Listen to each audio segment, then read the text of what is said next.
Hello, and welcome back to another live stream. Hopefully, excuse me, off to a great start. Hopefully everything's working okay in terms of audio and video. YouTube's still showing me that the audio is a little not working. Is there audio? Let me know if there's audio. Please confirm if there's audio. YouTube might just be lying to me. It does that sometimes. See who we've got here tonight. Red K5. Hello. Yeah, a little low. Okay. Let's see here.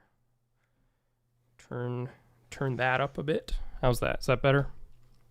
Also, the mic was a bit away from me, so that might have been part of it. But 525 pilots, good to see you as always. I forgot I was gonna put that's good. The audio's good now. Awesome. I forgot I was gonna put the live chat up on screen. Let me see if I can do that real quick, like the good old days. Bear with me.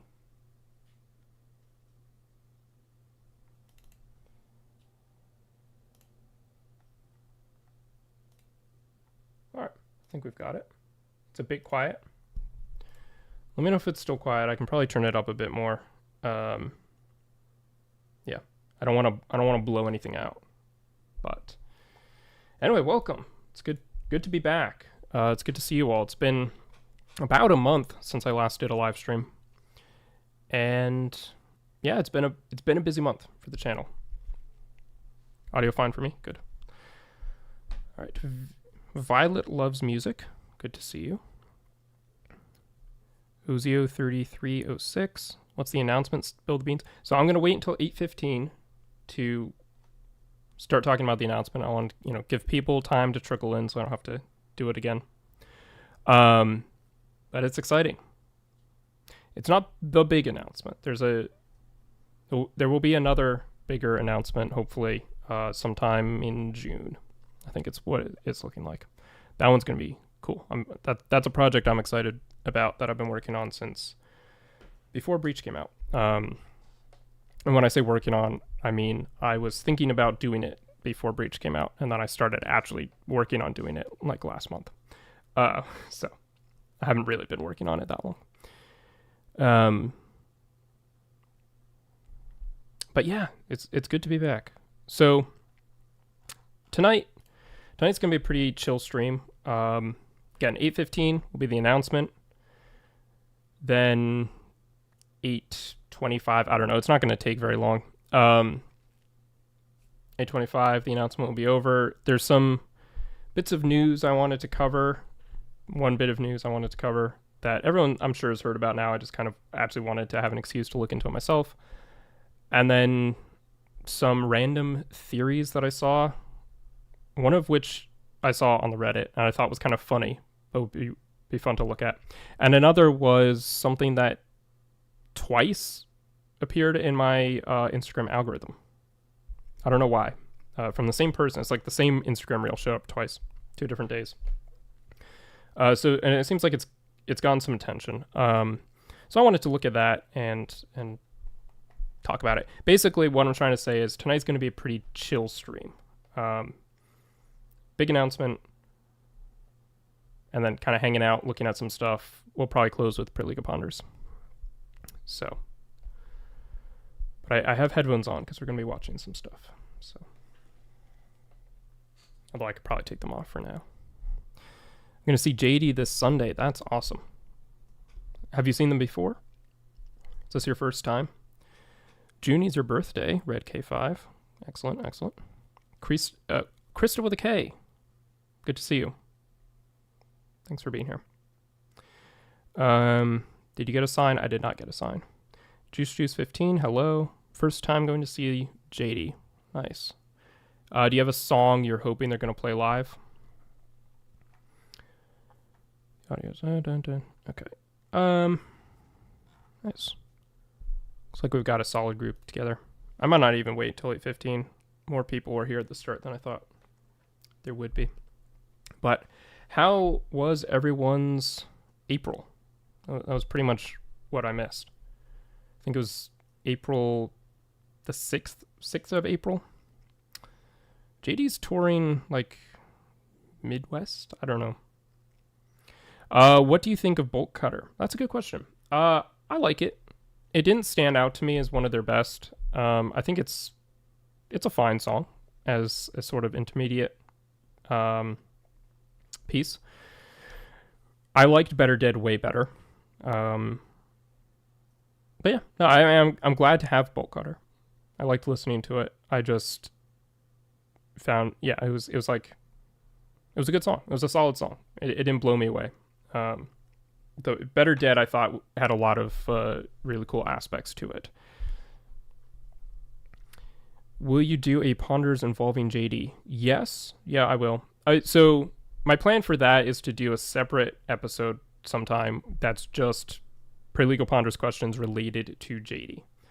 And I'm waiting to have enough questions to do that, really. And I also, part of that is I haven't made as many videos on JD recently.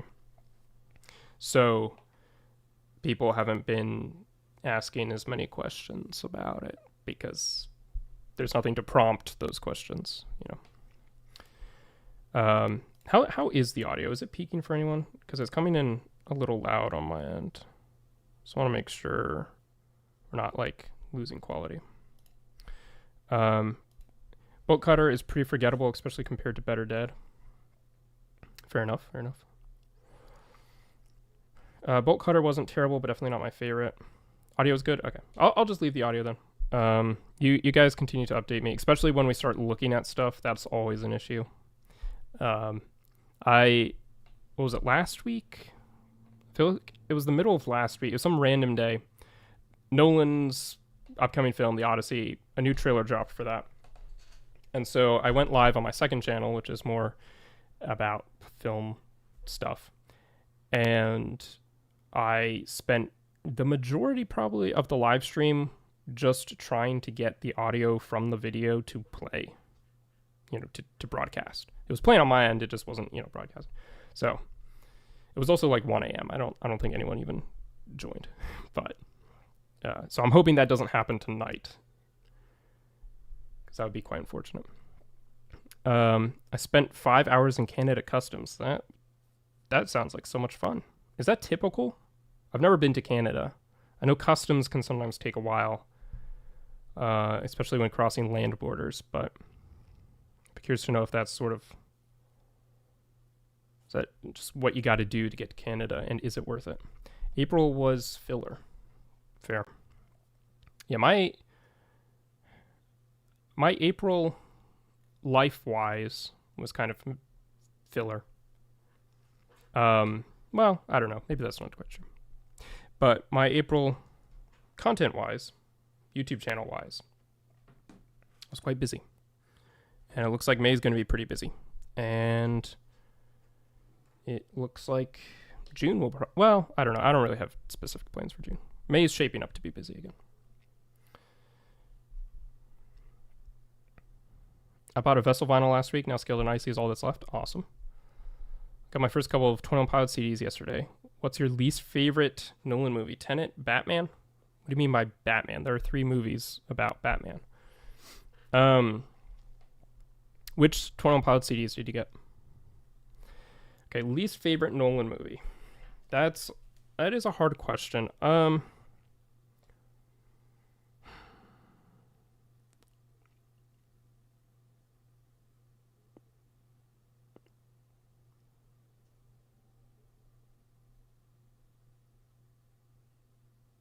It might have to be Batman Begins. Honestly. Like, I don't know. It's a hard question. Seems like The Odyssey might end up being my least favorite one. We'll see. I'm trying to hold out hope, but I'm losing a little bit of hope every time I learn more. Sadly. You went to the JD concert last night. It was a hype. That's awesome. That's great to hear. Scaled and Icy Trench. Very nice. The Trench CD is excellent. Did anyone see the Billie Eilish concert? Maybe. No, I forgot that was happening. Not that I would have gone to see it anyway. I'm not that big of a Billie Eilish fan, but I also genuinely forgot it was happening. Clicky Equestrian. Good to see you. Do you think Bolt Cutter and Better Dead are lore of just adjacent? Do you mean or just adjacent? Are they lore or just lore adjacent? I think, if anything, they are lore adjacent. I could see Better Dead being lore adjacent. Bolt Cutter, I don't think is related to the lore.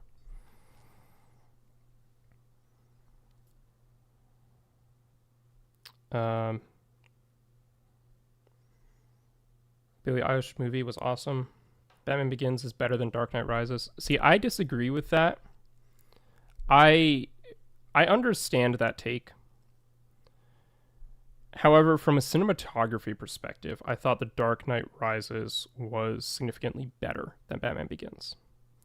And from a sort of like production and delivery standpoint, you could argue the story of Batman Begins is better than Dark Knight Rises, and I would respect you for arguing that.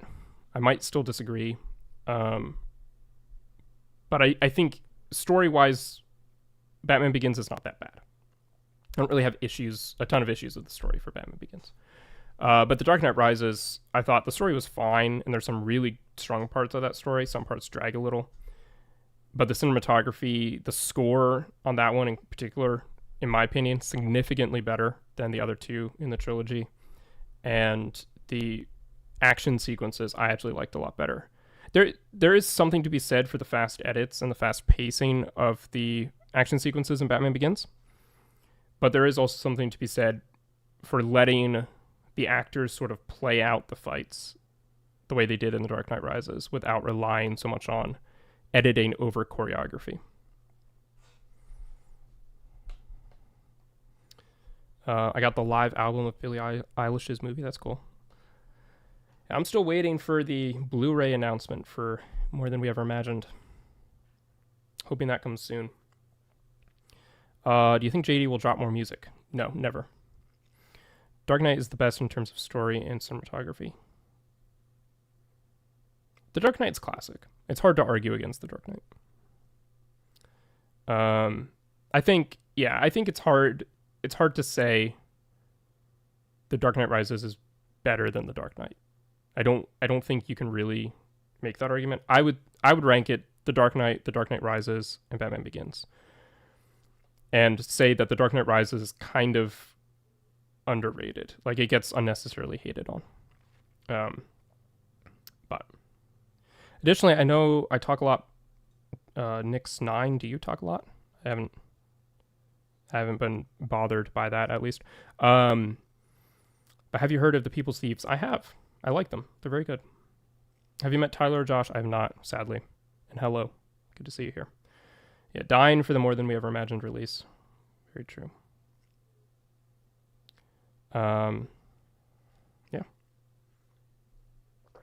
Yeah, I would love to meet the boys in 21 Pilots. I think I joined the fan base too late for that to happen. Yeah, if I were like Vessel era, something like that, I probably would have a better chance of meeting them at one of their concerts or something. They're just too big now. So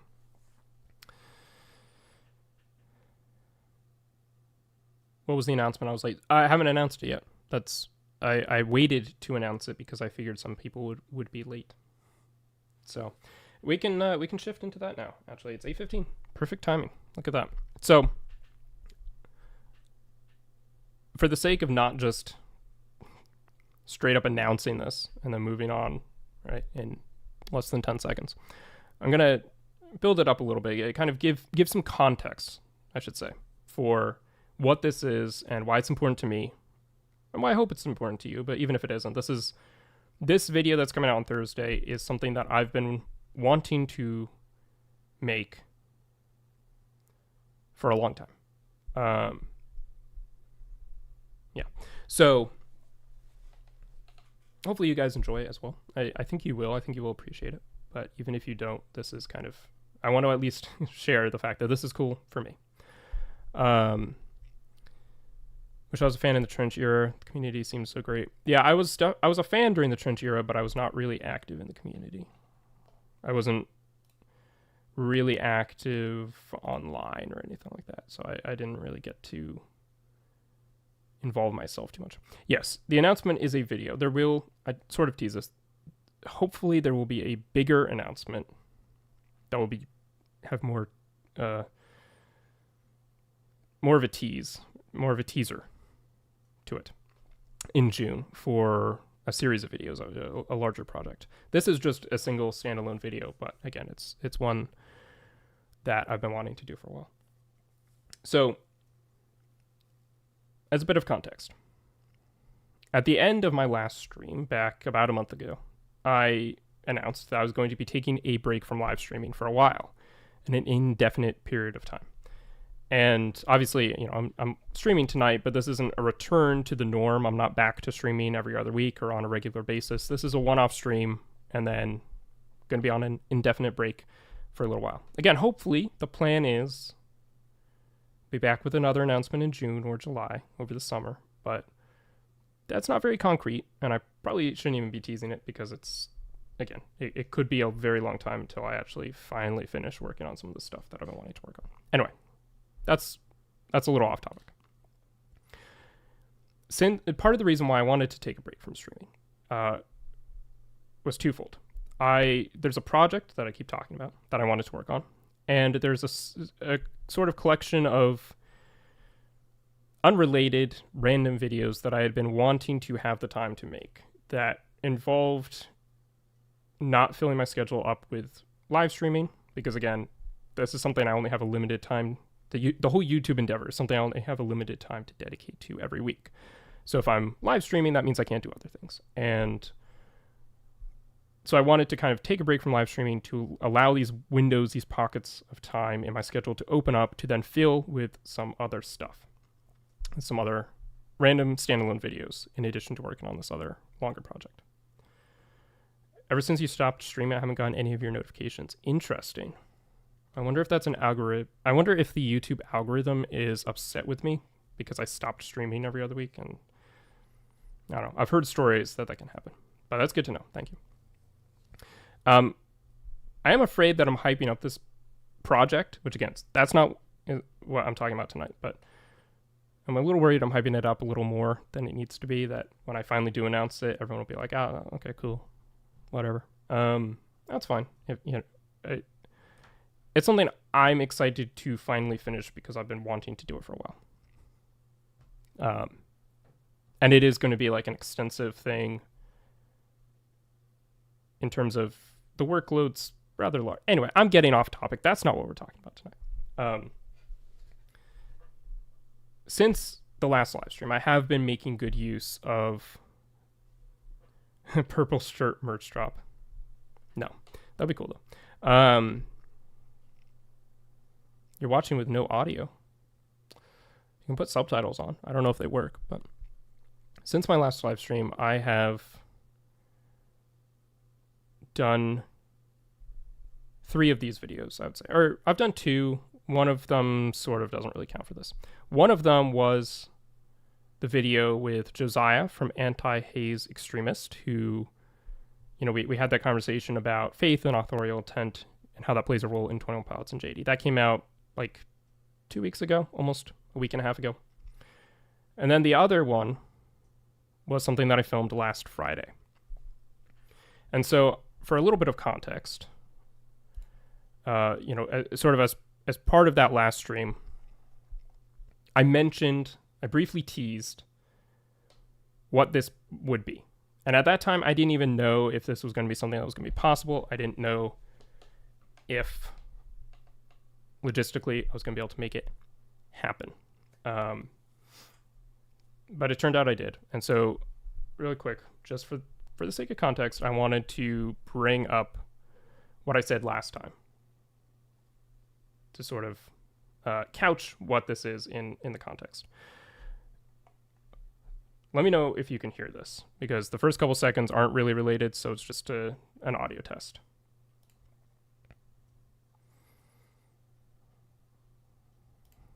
for clarity, I did not interview 21 Pilots. That's not what we're talking about. Yes, the announcement is that this guy is going to be joining the channel. Can you hear the audio? Can't hear it. Can't hear anything. Awesome, awesome.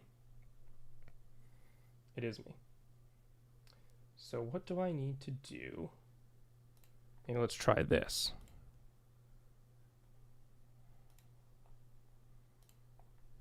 Did that work? Did you hear that? No audio? No?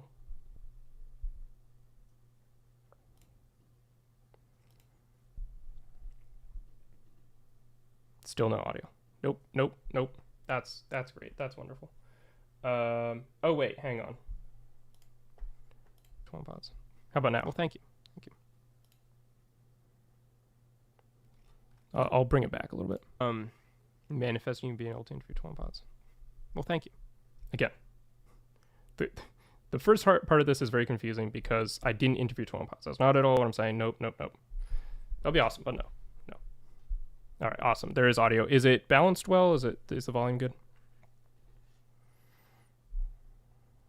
Violet still has no audio. Okay. I'm just gonna play this and hope that the levels are all fine. Thank you. There's someone who I think. Okay, this is what I'll say. There's someone who watches my content casually. I'm not claiming them as a fan, but they've mentioned they've seen my videos, right? Proactively mentioned, who is someone that we've talked about on the channel before, and I would love to have a further conversation with, and I think you guys would really enjoy hearing more from. And it's not Mark. Because I don't think he's seen my videos. Okay. Yeah, I knew it was going to be this. Awesome. Yeah, it is this. It is this. So, the big news is, on Friday, I sat down and interviewed none other than Roland Bingaman, who is the composer behind the music of Ned's Cozy Fireplace, the I'm Torchbearer teaser, and the documentary portions of More Than We Ever Imagined. Some of you might not know who I'm talking about. I'm sure you've seen his work, obviously, from those things that I just listed. But this is someone I've been wanting to talk to since 2024, something like that. So this is really, really cool. Noise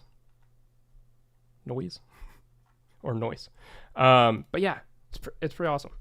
Yeah, okay, I think I overhyped myself a little bit in that clip there. I don't think he's an active viewer. He had mentioned one time when I replied to one of his stories that he had seen my videos and liked the channel or something like that. I don't think he's watched more than maybe one. And actually his name's pronounced Roland Bingaman. This is something you'll see in the interview. So, realizing I kind of did this a little out of order, but basically that video is going to premiere live this Thursday at 6 p.m. It's going to be a live YouTube premiere. And it's a little over an hour long. This man was very generous with his time, more than I ever imagined. Yeah, we were chatting for about an hour and 45 minutes, and then it turned into about an hour and 10 minutes long video, an interview. So I'm going to right now set up that live premiere watch page. So hopefully you'll be able to see it on the channel as an upcoming video. But again, 6 p.m. live premiere on Thursday. So yeah, that's the big announcement.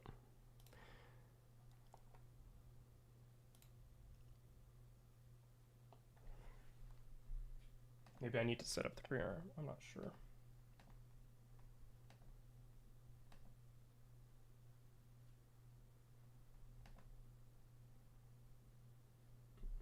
Okay. I think it's all set. All right. Huge congrats. That's awesome. Thank you. Yes, I'm very excited to show this to all of you. It was a great conversation. He just sat down and talked for an hour or so. We covered a lot. We talked. I'd say the bulk of the conversation is about his work with the 21 Pilots, and then we sort of went into some other conversations about some of his own personal work and some stuff that he's done for other films and things like that. Very cool conversation. On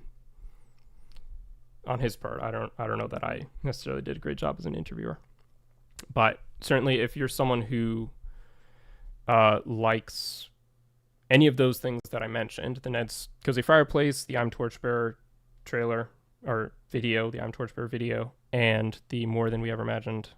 No, not Mark. Roland Bingaman, the composer behind the music behind Ned's Cozy Fireplace, I'm Torchbearer, and More Than We Ever Imagined, the non-concert portions. All right, the watch page for the premiere should be there, so you can set a reminder if you'd like. Krista with a K. Gotta go. See you all later. Thank you so much for being here. I'm glad you didn't have to leave before the announcement was finished. But yeah, thank you for being here. Always great to see you. Always great to get your questions and things like that. So have a good night. Love the Torchbearer theme. Exactly. So we talked about that for a little while. He kind of filled me on some stuff that I was not aware of about how they made that, which is really cool to see and hear about. But I don't want to say too much about anything else that we discussed because, go watch the video when it comes out. But yeah, very cool. Just set the reminder. Thank you. Awesome. Real Jolly Music. Perligo, long time no see. It's good to see you. Has been a while. How have you been? I wonder if I click on this, it brings up the whole thing.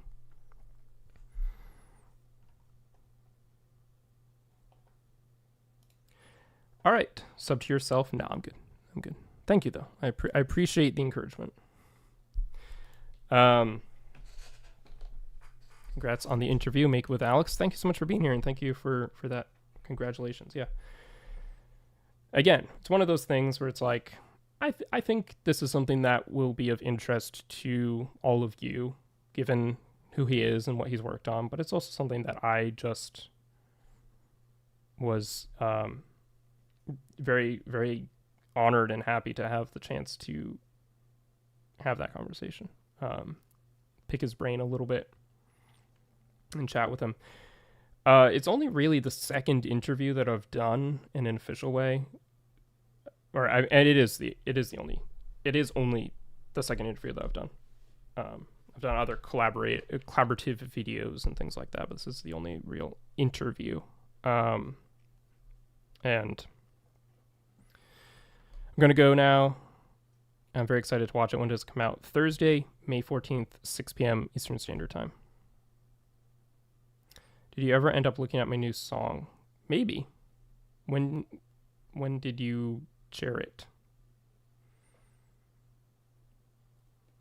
I do listen to stuff that people send me of their music from time to time, but I don't always remember. Nix, thanks for being here. Have a good night.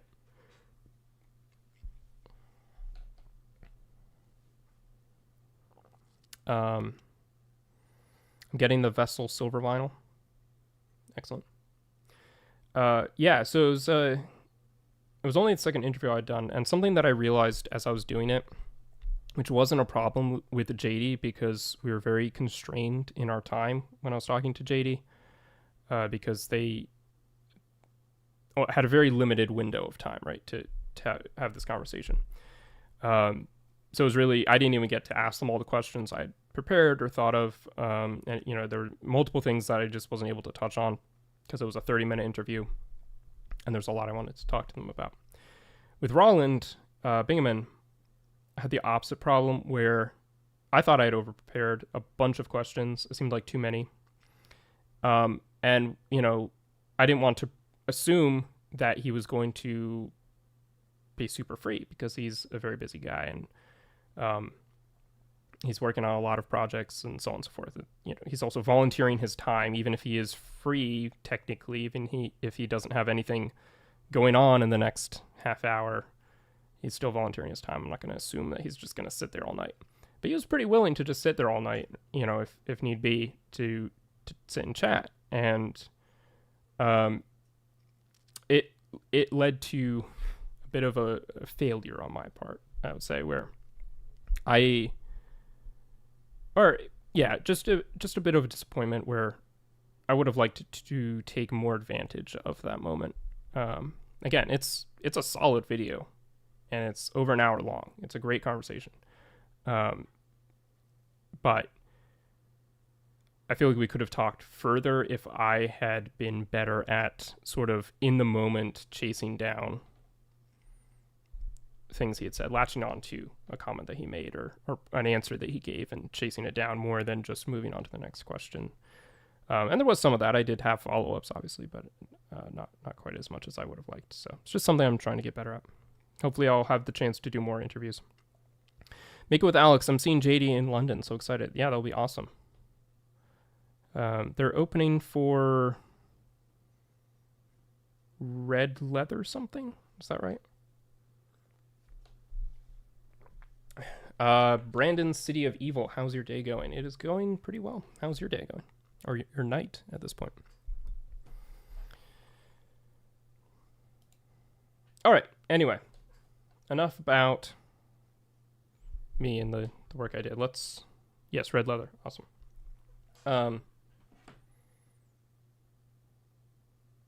Sorry. Shouldn't look at Instagram DMs while I'm live, but sometimes something seems important. It's going lavish. Excellent. So the rest of the stream is going to be pretty chill. Going to be hanging out. I wanted to look at the From Here signs, that whole little saga that's been going on. I'm not actually that up to date on it because I was busy with some other stuff. And a question, since when do you follow 21 Pilots? What do you mean? What are you talking about?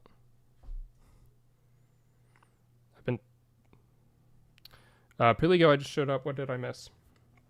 There's a video coming out. I shouldn't have closed that tab. There's a video coming out on my channel on Thursday in the evening. It's an interview with Roland Bingaman, who did a lot of music for 21 Pilots. I can't reopen that.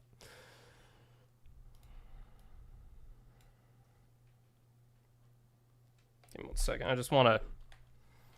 I feel like I should have the Premiere Watch page open. No, that's my own stream. That's not what I wanted. All right, here we go. Okay. That's so sick. I will be waiting. Yeah. It's a great video. He's a great guy. Go check out his stuff in the meantime. He does a lot of film scores. He does a lot of scores for projects and things, obviously. But he also has like an indie folk project, which has some pretty good music. So worth checking out. So yeah, covering a couple of random things. If you guys, like I said, chill stream tonight. We're just kind of hanging out. It's a one-off stream. So that's what these typically end up being.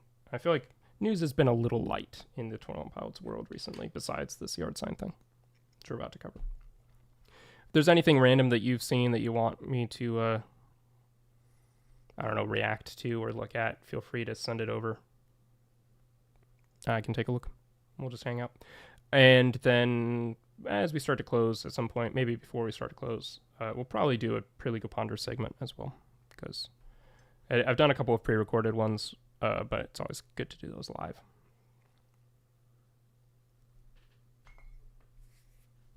Do you think you'll ever wear a different shirt in your videos, or will you stick with the purple? Honestly, I'd miss the purple if you stopped wearing it. It's iconic. Yeah, it's one of those things where it's like, when I very first started the channel, way back when, in like 2023, I made a bunch of shorts, YouTube shorts, that I then deleted because they're terrible, and then abandoned the channel for months, and then came back and kind of did what you see now. And at that point, I was wearing different shirts.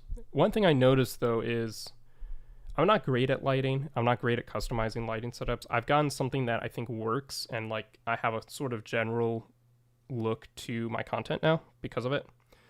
But it doesn't, I'm not saying this is like objectively fantastic lighting. It's just like, you can see me. I'm separated from the background. I got a lamp now, which is nice. I got a bookshelf, like it's whatever. It's fine. But wearing different shirts affected the lighting. And so I had to like redo the lighting every time. So I just started wearing the same shirt every time. Because I was like, I have, everything's just set up. I'll put that shirt on. I'm good to go. I saw the one about the guy in Tenet shooting at himself and you have a tan shirt. Exactly. Yeah, that one's still up because people still watch it. Everyone hates my take on that, which may be fair. I haven't thought about that scene in a while because I think that's a 2023 video. But that's an example of like one of those videos from way at the beginning where I was just doing YouTube shorts and trying to make that work. This was around when YouTube shorts were first introduced and kind of a big thing. Did you listen to the Little Image album I recommended? I listened to part of that. I think Josiah was also talking about it and did some content on it. I don't think I listened to the album all the way through, but I listened to part of it, and I think there was like a lead single from it that I saw as well. But yeah, I didn't dislike it. I just didn't get around to finishing that album. I released a music video for my new song. It's on this profile. Cool. Is it good? Is it worth watching? Tenet made no sense. Yeah, it's complicated. It's weird. I like it. I like the movie. I've seen it a ton of times, though, so it kind of... You start to, at the very least, even if you don't necessarily know for sure that your understanding of the movie is the correct understanding, at least you can sort of create your own narrative thread throughout it. Because so much is left up, like left up to the imagination, not explained, that if you want, you can kind of just go through and create your own narrative thread. Make the story what you want it to be. The few who watched it says good. Do you see the Minecraft movie? I did not. Yeah, I was going to watch it with a friend, and then that ended up not happening. Like, I don't know. It seems like it's not the kind of film you want to watch in the middle of the night, late at night, alone by yourself. It's just not. That doesn't seem very inspiring. I think it would be fun to watch it with friends, so you can kind of make fun of it together. Yeah, I've heard it's not good, but that's kind of the point. It's like it's so bad it starts curving back around into being good because it's just funny how bad it is. Really cool visually. I was only able to see it once though because I had to rent it. Oh, fair. Yeah. Yeah, I'm hoping to do like a series of Tenet explained videos on my second channel. Hopefully soon. I have some of them already written, so.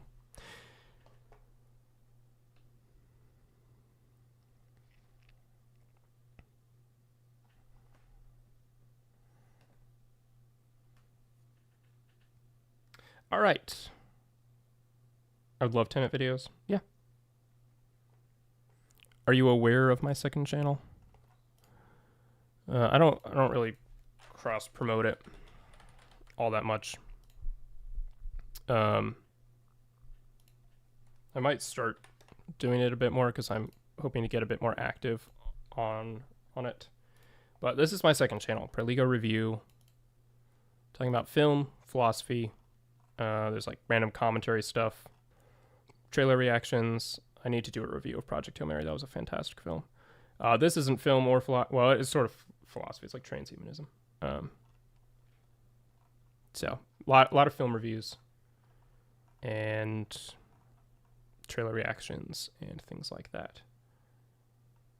I do know your second channel is really good. What Nolan movies have you seen? Have you seen them all? I have seen all of them but Following. And I'm trying to hunt down like a DVD or Blu-ray of that. All right, let's shift gears a little bit and talk about some of the recent news in the world of 21 Pilots. So this email was sent out, what does this say, 3 days ago? Probably a little more than that, 3 or 4 days ago. Oh, that's helpful, isn't it? Did I pull it up here? Oh, yeah. Saying 21 Pilots are from here. Swing by the 800 Brooksedge Boulevard, Westerville, Ohio parking lot tomorrow beginning at 11 a.m. to grab a lawn sign. Given that people were posting this email on Reddit, I'm curious if anyone tried to cross state lines and get the sign. I'm sure some people did. If they were like checking that or what. Oh, you like film? Name every movie. Every movie. Can I pull up chat on? I feel like I used to be able to do this much better. I must be getting rusty at streaming or something because it's been too long. There we go. How's that? All right.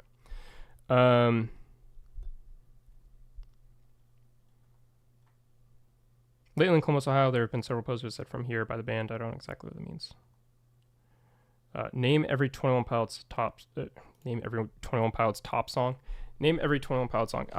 We'd be here for a little while, but I think I could. Do that. Display the sign in your front yard to celebrate where it all began, Columbus, Ohio. Limit 1 sign per person. Please come first served. Please remain in your vehicle and follow the arrows to the pickup location. Signs will be distributed while supplies last. Am I not visiting Reddit?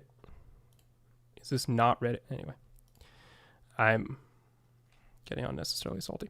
So yeah, shout out to Millie Thompson for this nice little image displaying what you're supposed to do with the sign. I trust you could. Have faith. I can name 107 songs. Does that count? I think there are more than 107. Anyway, so this is cool, right? New stuff happening with the band. They're sending out more emails, a localized Ohio thing.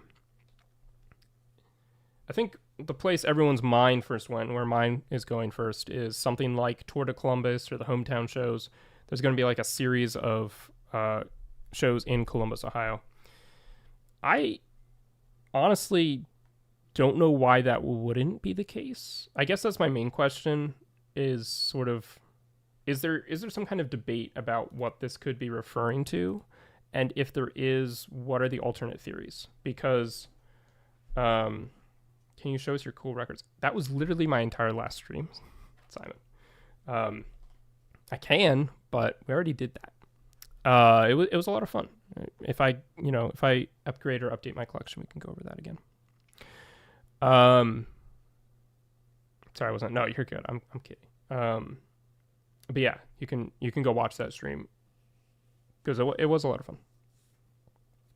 I really hope they have shows in Columbus. Yeah, so it seems like, I mean, they're at Kemba. I think JD recently played at Kemba.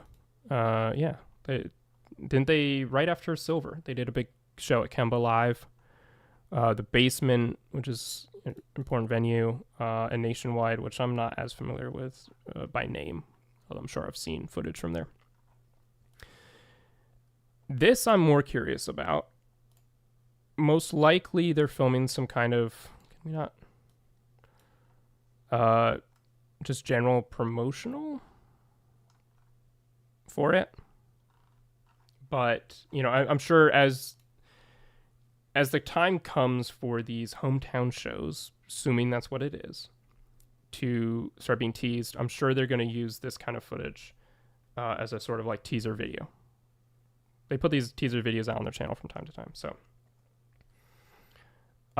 do we think they can cram 5 small shows in before festival season? I think it's highly likely because of low production value. Yeah, I'm sure they can. There are 5 venues in Columbus that are signed with the same signs but plastered. So something's about to happen. Yeah, so this seems to only be talking about 3 of them, but this is from 2 hours ago, so maybe that is the most up to date. But when would it be, though? I see. So is that... Okay, wait, hang on. Juice. According to a comment on Dale Anderson's video, Tour de Columbus were the last shows before the Blurry Face hiatus. Yeah, I mean, that makes sense, right? I think... Assuming that this is going to be for a bunch of hometown shows makes a lot of sense, given that we know that they're about to take a break and go on a hiatus. And there's signs everywhere. I just saw it in photos and videos, yeah. They're about to go on hiatus, take a break, and they sort of want to kind of bring this era to a close with some hometown shows. I don't actually remember, maybe I should look this up. I don't remember when the next set of festivals start, or when they're... I kind of thought they were in the middle of festivals. Maybe they're on a break right now and they're about to start some more over the summer. I wouldn't be surprised if this is something that they are not going to be playing before the festivals start, although they probably could, from a production standpoint, make that happen. I think for the sake of letting people buy tickets, like for the tours, the tickets often go on sale significantly before, a significant portion of time before the shows actually take place. So I wouldn't be surprised if these shows end up being something that happen after the festivals end. So sort of at the end of this year, maybe the end of next year. I can't remember when their last festival is. As you can see, I'm a little out of the loop on their festival schedule, and that's on me. But yeah, my main point of curiosity was sort of like, well, what's going on with these, and what else could it be if not a series of hometown shows? I think that probably just makes the most sense. They seem to typically do some for every era anyway. I don't remember an era where they didn't do a series of hometown shows, and it seems like they haven't done a ton for the Clancy Breach era. Like these small venue shows, not like the big arena tours. Do we have any updates on the Lego set? From my understanding, it wasn't approved. Like it made the 10,000 or so supporters that it needed to get reviewed by the board of Lego, the council of Lego bricks, but then it didn't get approved, and it's not going to happen. I think that's our update. But my hope or cope is that the small venues are for the Clancy Live and More Than We Ever Imagined release. Maybe, probably not though. Hope it's in the fall.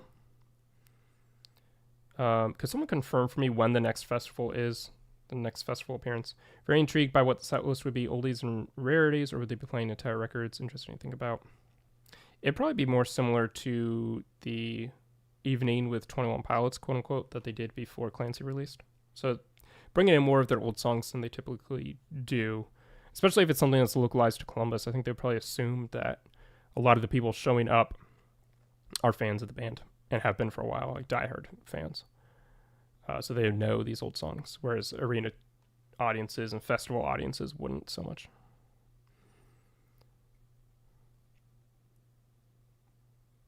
To be fair, wasn't an evening with pre-sale a few days prior.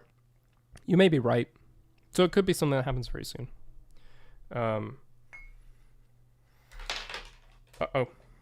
Sorry. Just knocking stuff over on my desk. I don't really know what all this was about. As you know, the boys Tyler and Josh are always leaving clues. They are. But I think this seems pretty cut and dry to me. Pretty straightforward. I've been wrong before. Flying from Australia to see them in London, was in Columbus, Sydney, Toronto, LA last year for Breach concerts. I should just hand them my wallet and say, here, you've got me. Yeah. Will you still build a Lego set on a live stream? Sure. Yeah. I mean, if anyone wants me to do that, sure. What Lego set would I build? Mark was filming as people pulled in to get their signs, so I figured it would be in future footage. Yep. Yeah, exactly. It got vetoed in Lego City Hall. Yeah. Next show is May 25th in Las Vegas. Okay. Yeah. Well, May 25th. What are we talking about then? Like, May 25th is 2 weeks from today exactly, I believe. So maybe they could do a run next week, but I wouldn't be surprised if they tease it now. They kind of build up hype now, tickets go on sale, and then at some point when either there's a natural break in their festival schedule and they're in the States, or kind of at the end of the festival run, American Music Awards, that's true. I might hop on a live stream sort of after that takes place if anything interesting comes in that performance. Like I was traveling when they did the Rock and Roll Hall of Fame cover of the White Stripes. That's something that I would have loved to kind of cover in a live stream, but I wasn't around to do it. Build a Friends themed Lego set? Possibly. I have to say, I'm not the biggest fan of Friends. I like The Office, and I do have The Office set, and it's currently disassembled, so I could build The Office. That would be a fairly long live stream. It's a pretty extensive build, but I have done it a couple times, so maybe it'd be faster. But the main thing is, like, I don't know if anyone in this audience, like broadly speaking, I know a couple of individuals clearly do, but I don't know if the Perligo audience, generally speaking, really is that invested in some random Lego set being built on stream. But I could put a poll up, sort of get the general vibe. I could also do it as like a, we'll do a normal stream and then kind of at the end do a Lego build. Simon, thank you for being here. That was some good information that you gave me. So appreciate that. Have a good night. Hopefully see you in the next one. And hopefully see you on Thursday at 6 p.m.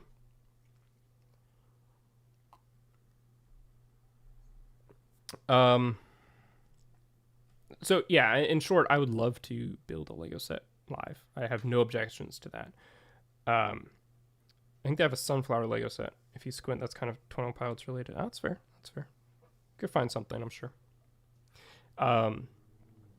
Yeah, it's just about making sure people are on board. Okay.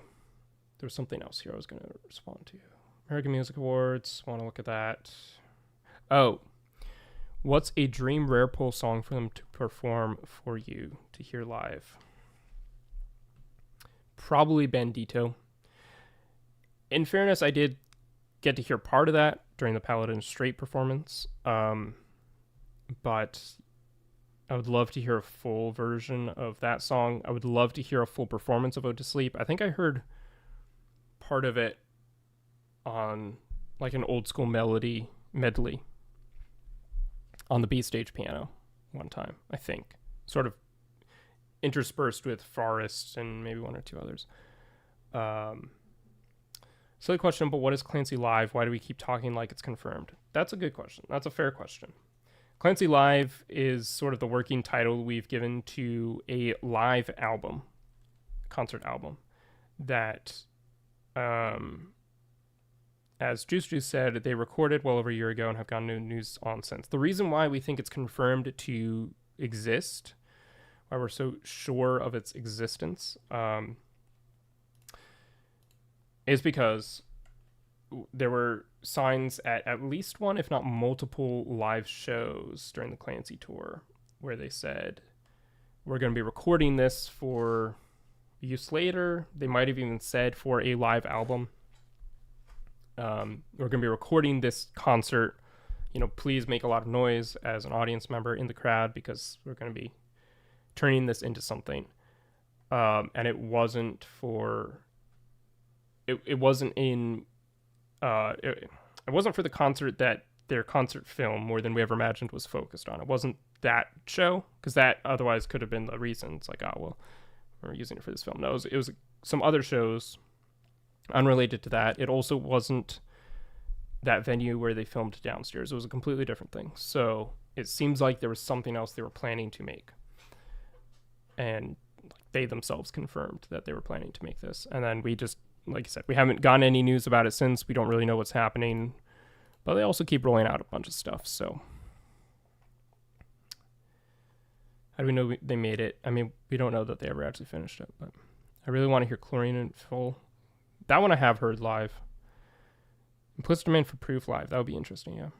I would also love to hear a full performance of Fall Away, but I don't know if that's like at the top of my list. Isle of Flightless Birds would be really cool.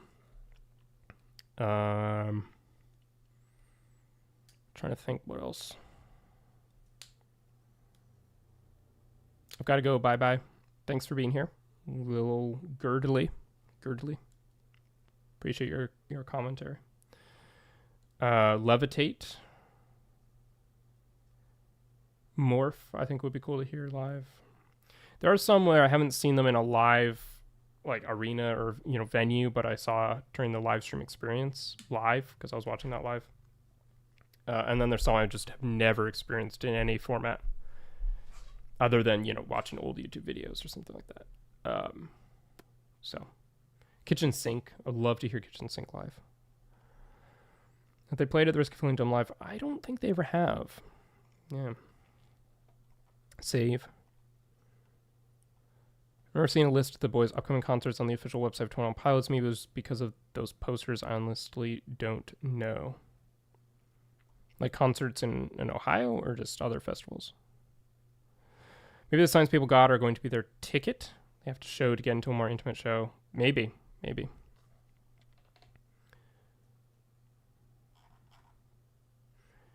thing the signs were limited to one per person. Yeah, it could be tickets. That's a good thought.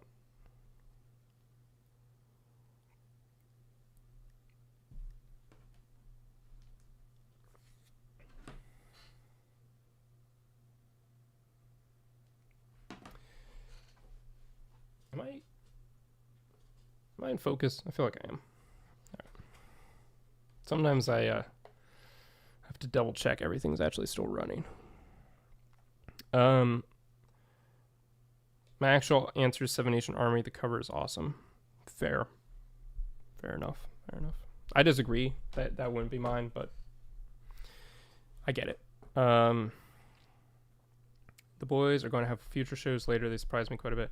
Yeah, I'm surprised they're still going. Just a couple of festivals, just a handful of festivals. So, all right, this is a funny theory that I saw on Reddit when I was browsing the old forums today. The Chipotle 21 Pilots burrito. I don't know if any of you remember this. This was during the Skilled and Icy era. They did a promotional with Chipotle. And everyone kind of memed on it at the time because of Taco Bell Saga. But now we've got an actual theory about it. The Chipotle 21 Pilots burrito was a hint at the ending of the story and Tyler admitting defeat. So we got the scene from the little ad here. And we've got the lyrics from Taco Bell Saga. How is it that you could hate good old Taco Bell? And how is it that you could like Chipotle? Uh-oh. That's not good. Hang on a second. Hang on. Me being realistic. I'm gonna have to go BRB real quick. Everything's fine. Just a tech issue. 1 second.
All right.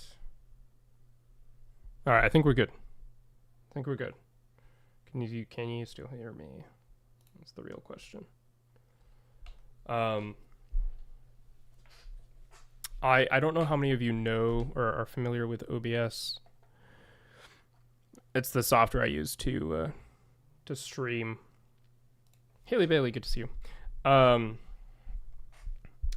As a software I use to stream, obviously it's pretty common. Everyone kind of uses it. But one of the features is to do an internal recording. And I often like to pull highlights or shorts or whatever from these streams that I've done, as well as just having a good quality VOD for my own records. And whatever YouTube generates is usually pretty low quality in the end, especially if you try to download it to your own backend. The disk I was recording onto ran out of space in the middle of the recording, so it stopped recording. But I couldn't path it to a different disk while I was still live, while I was still streaming, which is annoying. And so I had to clear some stuff, clear up some disk space, delete some old raw footage from about a year ago. So I think we're good now. Should have enough room to last us through the end of stream, but that hasn't happened before. It's always something new, right? So at least that was fairly easy fix. Anyway, we were talking about the Chipotle burrito theory. I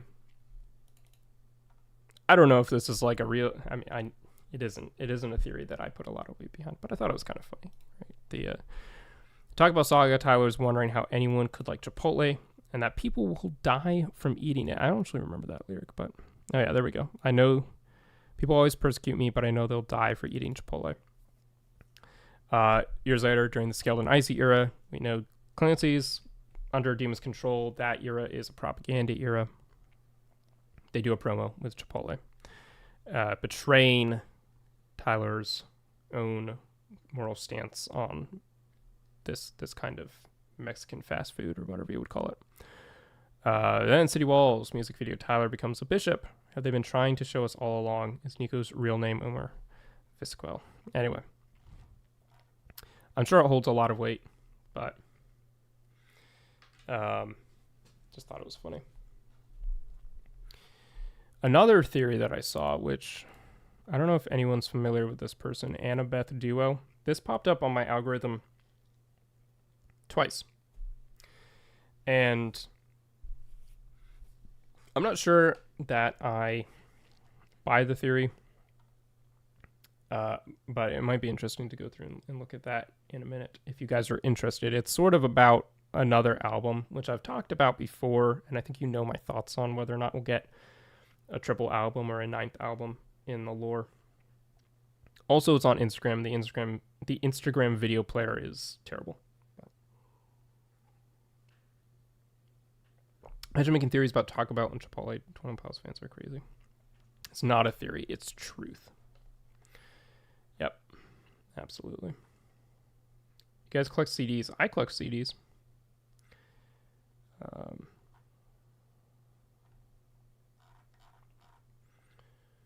We mean Taco Bell as a saga is 100% a lore song. Of course it is. Absolutely. Let's see, what else?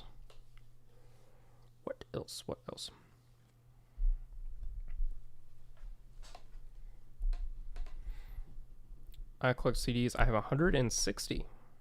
Do you have all the 21 Pilots CDs? That's all that really matters. No, that's cool.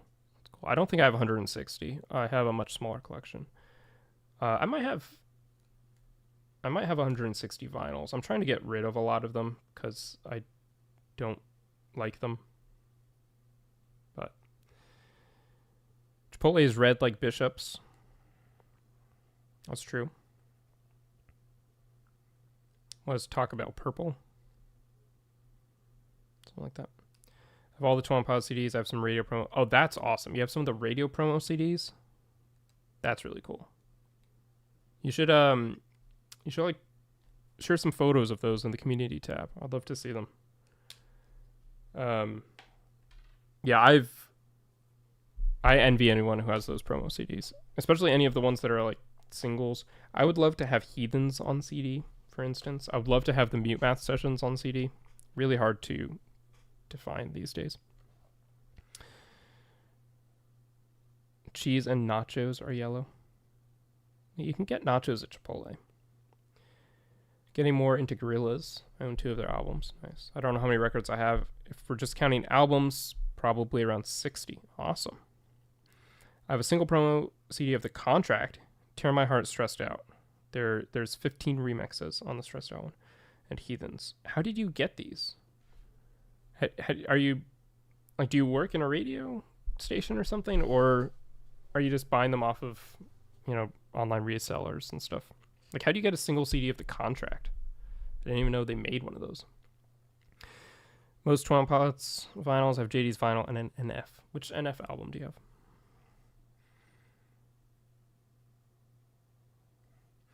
Hello, I'm wondering if you found a band like 21pilots and JD that had lore but was in Spanish. Would the language barrier be something that would stop you from diving into it? Potentially. I don't speak Spanish, so I'm sure I would, you know, struggle to understand a lot of it. It depends sort of if...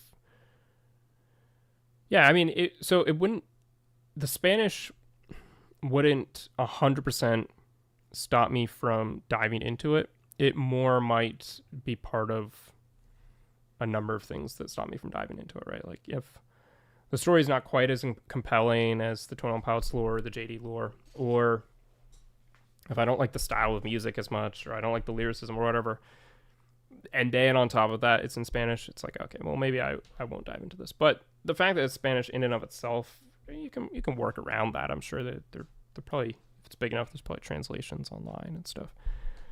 Not necessarily opposed, but you just got them from Discogs. See, I've looked on Discogs for some of these, and I go to the little marketplace, and it's like, nothing's for sale right now. So that's nice. I have 18 records. This is the first time I actually counted. Got to get those numbers up. Yeah, get them up with quality, though. Don't get them up for the sake of getting them up. Mansion. Okay, nice. I have every Studio 21pilots album on vinyl. I also just got a limited edition of the normal album.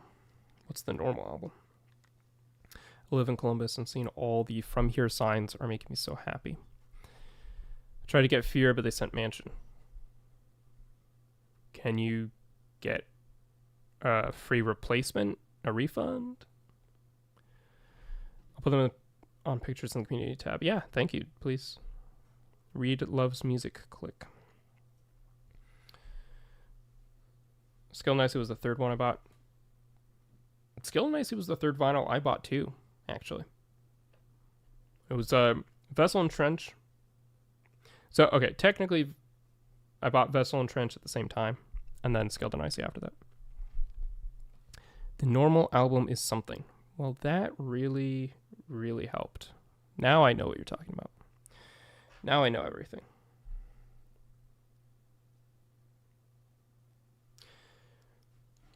I bought Clancy, Vessel, and then Skill Nicely. Solid. I just got an email from someone with a 21pilots lore question. This might have been someone in the stream tonight, actually.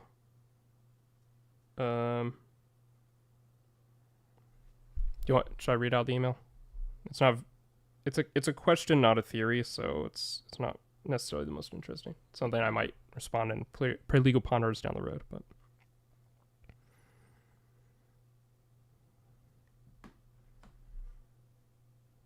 I got Vessel and Plastic Beach from Barnes & Noble last week. Barnes & Noble has been pretty solid for getting vinyls in my experience. I got Vessel and Trench from Barnes & Noble, and then Skilled Nicely from Target. Got 50 Vibes, but it's from 2020. It's a very chaotic album for sure. Who's it by?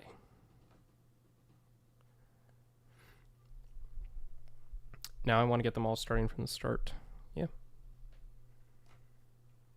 Got some solid vinyls for sure.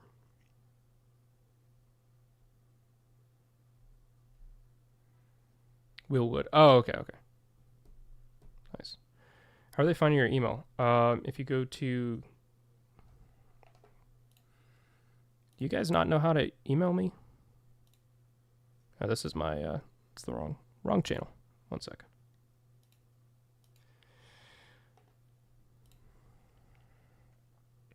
Okay, so if you go to my channel and you go to, I think, more, and then you have to be signed in. I'm signed out on this browser, but you have to be signed in, and then you can see the email address, and you can contact me. So people send me emails like once a week or something. I don't know, not a ton, maybe once a month. But yeah, from time to time, there's some, people have interesting theories. I can include that in Perligo Ponders. People sometimes share music with me through that as well that they've written. Whatever you want. It's a business email.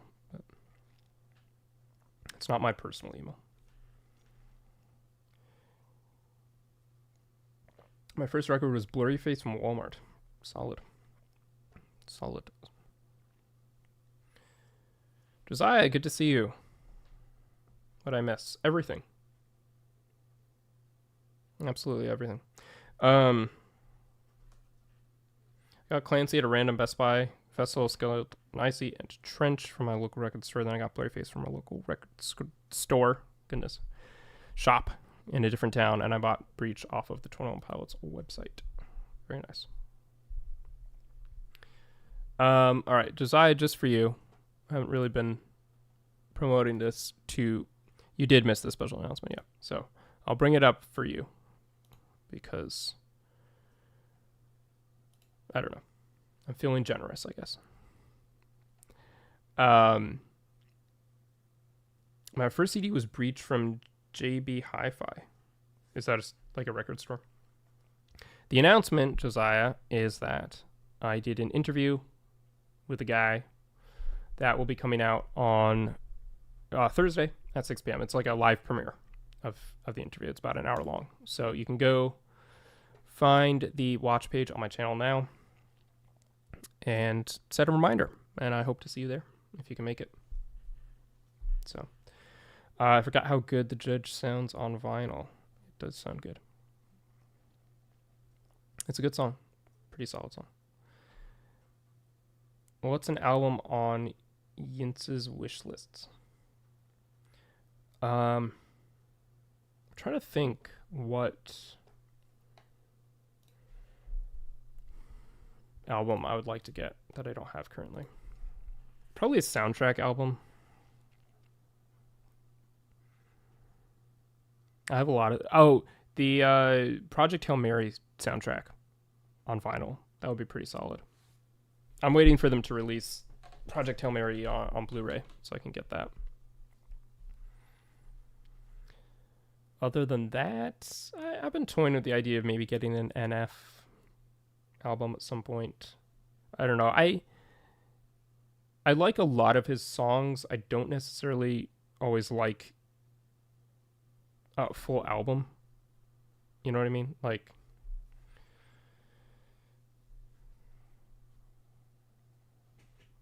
But just wanted to check and see what the announcement was. I may be going, but I may be right back. Circle Man, looking forward to it. Yeah, no, thanks for stopping by. I appreciate it. It's always good to see you. Doesn't NF have lore? I think so. I'm not like really deep into the NF community. I just I like some of his songs, and I think he's pretty good at music videos. From what I've seen, like Fear and Mansion, or not Mansion, Fear and they were both centered around a mansion. Fear and whatever the other one was. As you can see, I'm a diehard fan. I liked Fear a lot. Fear's a solid song. But I thought the music videos for both of those were pretty good. And seemed to have lore. Hope? No, not Hope. I mean, I like Hope. That's a good song as well. But it was like on the Fear EP, it started with Fear and it ended with another song. And I think that other song had a music video as well. Washed Up, maybe. Yeah, that sounds right. All right. So the other thing I wanted to do tonight, besides sitting and chatting, was what was it? Real Jolly Music. Are you still here? If you're still here, I might give your video a try. Take a look at it. But if you're not, then I won't. The other main thing I wanted to do, obviously, was Perligo Ponders. Always good to do that live. I'm curious to try a slightly different way of doing it. So in the past, I normally, and I might still have to do this, in the past I normally would go, like to this kind of screen, right? And put the questions on the red background, and I'll be up in the little box in the corner. I want to try tonight seeing if we can do it in a different way. Give me a second. Where this might not work. I might have to sit up more than I do. It's like the questions on screen as opposed to I'm in a box, the question's like here. You know what you can see with your eyes what I'm talking about. Can you read this? Is this too small? I know it's kind of blocking me as well, which isn't ideal. Like this, for instance. I feel like this has got to be too small to read, but maybe not. I don't know if it looks any better. The idea was Perligo Interrogations, yeah. Yeah, that's a new series, Perligo Interrogations, and I just like randomly pull a live viewer and interrogate them on how much 21 Pilots knowledge they have. Sounds fun. Yeah, okay. I'm not loving this. Let's not do this. Let's not do that. Okay. I had the luckily I figured it probably wouldn't look good, so should have everything ready to go in the normal format as well. So sounds fun for real. Yeah, until you're the one in the hot seat being interrogated by me.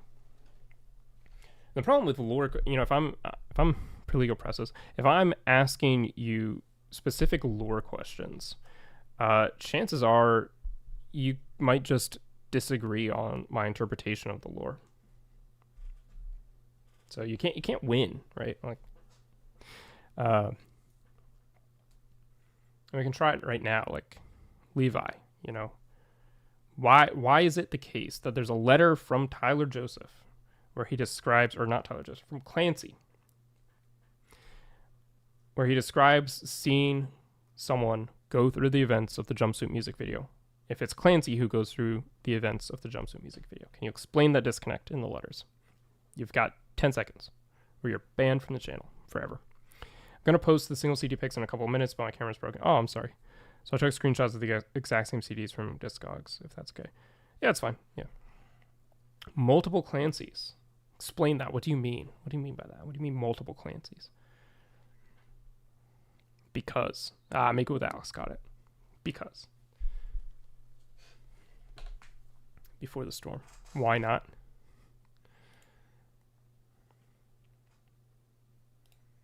Define multiple Clancys.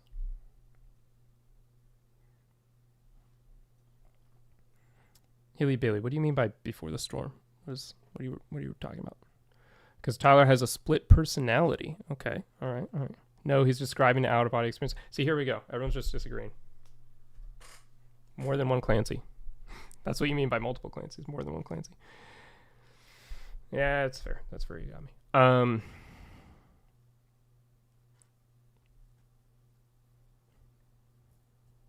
See, I disagree with all of these. You're all wrong. So, well, this is my point. It's like, how would we do such a thing? If everyone has a different understanding of that moment. Because he's seized and remembers things wrong. That's fair. That's fair. Because my interpretation is that it's the same Clancy. He's stuck in a time loop, and so he runs into sort of someone who's earlier in the time loop. They cross paths, but they're actually operating on two different kind of planes of time. Because it's all a dream, but within the dream, he's stuck in a time loop. It's a dream within a dream. I don't know. It gets a little convoluted, but out-of-body experience seems to be Clancy's own way of interpreting it, but I think he's wrong about that. And Clancy's here himself. Clancy0524. Perligo, first live I've been to. Love Plegal Ponders series. My favorite thing is to listen to while I go on drives. Oh, thank you so much. We're actually just in time. We're about to record a Plegal Ponders series. So if you're able to stick around, you get to not only be here for Plegal Ponders, but you can also probably be part of Plegal Ponders live as well. That's always a lot of fun. But thank you for being here, and thank you for listening to that on your drive. I'm glad that's something you enjoy doing. Clancy's lost in the fourth dimension, or Tyler forgot. Yeah, so in the letters, Clancy describes it as an out-of-body experience caused by seizing. But I think there's certain things I'm getting to the weeds here. This is not a Perligo Ponders question. But there are certain things which discount that interpretation being true that we see through the rest of the story. Like, for instance, the fact that we actually do get two different accounts of the events of Jumpsuit. One in the letters and one in the visual media of music videos and the I'm Clancy video. So like the I'm Clancy video and the music video for Jumpsuit seem to line up. The letter doesn't. And if that were the only exception, then maybe you could accept the theory that, yeah, this is just a one-off out-of-body experience. He's misremembering because he was seized. But there are multiple things like that throughout the letters where they disconnect from what we see in the music videos, which makes me think that what we see in the music videos is something different. The main thing that's interesting is in the music video for Jumpsuit, we do see a second Clancy watching what's happening to the first Clancy. And so the main Clancy, the one who experiences the events of Jumpsuit, right, who's wearing that jacket and, with the red tape, or the yellow tape, excuse me. He's not the one who wrote the letter. He's the one who was seen by the person who wrote the letter. My theory is the person who wrote the letter is the one who's sitting on the car watching these events take place from the safety of the Heavy Dirty Soul car, the husk of the car. So we do kind of see the letter writer, but then the question becomes, why are there two Clancys who are clearly the same person, not two different people under the mantle of Clancy, there at the same time and able to see another? That's your theory too. Awesome. Well, there you go. The letter's very interesting. Yeah, it is. The whole letters. I love the letters. They're so cool.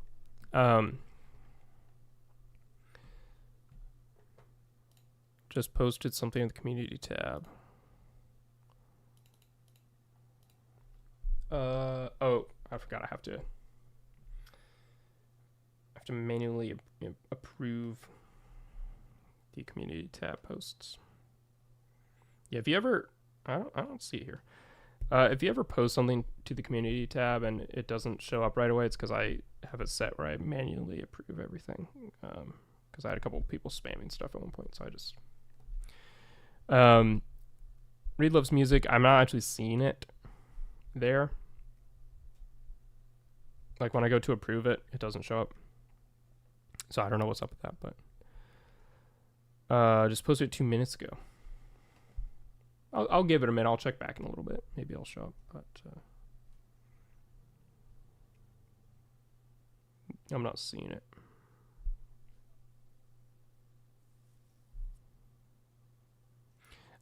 Levi, I did see your Perligo Ponders comment. It's not going to be part of this one, but I will include it in a future one. That was interesting. I liked that idea. I do, for the record, I see all the community posts that come through, obviously, because I'm approving them by hand. But if I don't respond to it, I have seen it, and some of them are quite interesting. So thank you for posting those, and continue to. I like it. Perligo, been listening for a bit, but not said hi yet. Well, Beth Stratton, good to see you. Clancy is cycles within cycles, dropping in and out of different overlapping time perspectives. That's a more concise way of putting it than I had, but sure, yeah, I like that. YouTube hates us. You can check in a bit. They actually look really cool. I spent $150 in total on all three. Very nice. Not cheap. Not cheap. All right, I don't think we've don't think we've encountered this first comment before, but let me know if we have. I think Clancy's just losing it. With that being said, welcome back to another episode of Perligo Ponders. Actually, let me do this. Just forget. Welcome back to another episode of Plegal Ponders, in which I respond to your comments, questions, and theories about my own comments, questions, and theories related to the lore and music of 21 Pilots. As always, if you'd like your own comment to be featured in the next episode, simply leave a comment, something you find interesting, a question you have, a theory you have, and I will include it if I think it's interesting. Feel free to flag it. Feel free to flag it as Plegal Ponders if you would like, but I don't just pull comments with that tag. Let's get into it. Intro jump scare. All right. I think Clancy's just losing it. I already read that comment. I'm losing it. First up, we have this comment from Soxicide. I don't think we've seen this before. I think I read it before, and that's why I'm getting confused, but let me know if this is something we have discussed. I just posted my crazy theory on the tab. Awesome. Will remind me if I forget. We can pull it up at the end of this. Akin to the idea of which came first, the chicken or the egg. Who came first to begin the cycle, Clancy or Nico? Obviously, the idea of blurry face was introduced and stressed out as Tyler or Clancy's insecurities, but then became an entity separate from Tyler or Clancy. More Clancy after the Blurry Face album. Tyler became more Clancy after the Blurry Face album. It also becomes implied that Nico / Blurry Face is the strongest entity since Clancy always fails to defeat him, and then City Walls happens. And it's implied that Clancy wins by either becoming Nico or fusing with him, almost akin to the idea of, in psychology, of assimilating one's shadow, repressed aspects of one's personality they feel aren't accepted by others. Kind of similar to insecurities in a way. Even once, in theory, a person assimilates their shadow, it's never a complete process, as it will manifest in other ways over time, and is basically a loop of its own that needs to be repeated with the idea that once it's complete, quote unquote, you become your whole true self. Sorry, this happens all the time. I got distracted by a comment in the chat. That was interesting. They got a bit deeper than I started, but should be enough there to give you something to talk about. Perhaps you hadn't been asked about or talked about before. Lots of various media has dealt with this idea over time, and I feel like it also fits 21 Pilots lore, at least in a general sense. Typically, when the idea is presented in other media, it tends to be a shadow. The shadow is viewed as either a villain to the person whose shadow belongs to, or that shadow is a love interest. Anyway, it's a lot, especially if you don't know much about it. Definitely interesting regardless. Yeah, I think this is a very interesting idea. This reminded me, as I'm reading through it, has anyone here seen Donnie Darko? I'm not going to go down the Donnie Darko rabbit hole, no pun intended, tonight, but I'm planning to do a video on that film at some point. I'm just curious if any of you have seen it and know what I might be getting at. Perligo is next on the list for hallucinations. Very true.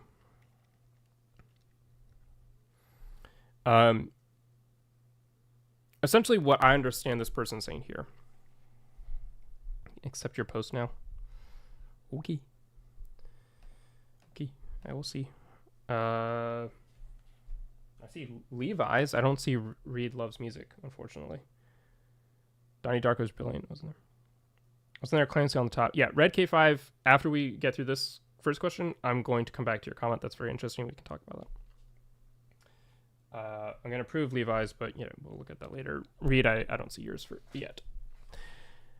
What I see this person essentially saying here is that instead of trying to understand was there a Clancy first or a Nico first, we can sort of see this split happening simultaneously. So instead of it being that Tyler created Blurryface and then created Clancy as a way to deal with Blurryface, although potentially he did, and potentially that's part of what is being laid out here, it's my understanding that they're more saying you have your true self and a shadow self, but they both are contained within yourself. And so it was Tyler first. That's who came first. And then he split into Clancy or Nico. And this is something I think I fully agree with. Again, assuming I'm understanding what is being said here, there's a chance I misinterpreted that or misremembering it, because it was a fairly long comment. But this is something I do agree with, and I think this is something that we see backed up time and again throughout the story and the music. I mean, for instance, we have the song Clear. I think this is where it's most clearly laid out in that song. When Tyler sings, I wish that I had two faces to prove which theory worked. Yelling on the street corner or cleverly masking my words. Now, you can kind of... I think there's all sorts of ways to interpret that in terms of how that actually maps onto the story that we're given. For instance, who's masking their words and who's yelling on the street corner. We see him, Clancy, wearing a mask a lot of the time. But Blurryface isn't exactly, or Nico, isn't exactly yelling. But at the same time, he is the leader of the religion in the city. He's in charge of everything. He's the one on top. And so it's sort of like, I see it as the yelling on the street corner is the Blurryface Nico side, and the cleverly masking my words is the Clancy Bandito side, who's trying to remain hidden. Regardless, that's a prime example right there in Clear of Tyler wanting to split into two, saying, I wish I had two faces, not I wish, like in Blurryface, he explores the idea of Blurryface being a sort of externalization of a lot of things, and then Tyler's still here. Obviously, there's a duality there, but it's different in that it isn't two people on the same footing who are both part of one person, right? Two people, two sides, these two concepts, personalities. It's more that there's Tyler, who's Tyler, and then there's Blurryface, who's like this shadowy offshoot of Tyler that's like all his negative things, as opposed to it being like there's Blurryface and there's Clancy, and they're both kind of on equal footings because exactly they're different sides of the same coin. What I think part of the reason why this comment is interesting, despite it being something that we have talked about quite a bit, this duality, is because it kind of explores some of these other ideas of the psychological aspect, something that's, there's been some, I assume, some kind of extra literature on this concept as well. And again, it made me think of Donnie Darko. Those who have seen the film know why. I was listening to this random radio station in Germany, and they played Jump Show, then Trees, then Goner, then The Craving. That's crazy. That's not the top 40 hits. Never even hear them on the radio much. Yeah. I posted it on my regular channel and accidentally reposted on yours. Oh, I see. Yeah, it does make it harder for me to approve it when it's on your channel. I'm still not seeing it though, I'm afraid. I don't know. You could post it on your channel and just tag me in it. I'll see it under mentions. Maybe you've already done that. No. If you want to try doing that, maybe that'll work better. I always assumed Tyler was separate from Clancy because of the live stream experience. My theory is that the bishops accidentally took Clancy thinking he was Tyler. They accidentally took Clancy thinking he was Tyler? Do you mean Tyler thinking he was Clancy? Does he have an actual name before Clancy? We all know is the title, but there are multiple. Do they all have different names beforehand? Well, Haley, sort of to that point, we do see him called Tyler, and we do see Josh called Josh by the hosts of Good Day Dema in the live stream experience. That's another thing that I think we need to spend more time on in the story. Like, what is going on there? Why does that happen? It isn't explained. It isn't clear to me. I think the simplest way of looking at it is that Clancy and Torchbearer are titles. My hesitation with saying that is because the titles theory often leads to people saying that Clancy is a title worn by multiple different people. I think it's always something that's held by Tyler, and I think the Torchbearer, in a similar fashion, is always something that's held by Josh. I don't think multiple different people over the years in Dema have been Torchbearers, and I don't think multiple different people have been Clancy. I think Tyler and Josh have always filled those respective roles. However, I do understand how there could be a sense in which these are titles, of roles that these two people keep filling, and that their real names inside dema are Tyler and Josh. And so that's sort of, just like, I don't know, someone's the mayor of a city, and you might refer to them as the mayor, but that's not their, given name, right? It's not their Christian name, as they would say. It's not their first name. It's just the title that people refer to them as. And perhaps they've been the mayor your entire life, right? It's always been the same person, but they also have this other name, Joe or whatever, Joe Mayer. So anyway, that could be one way of looking at it.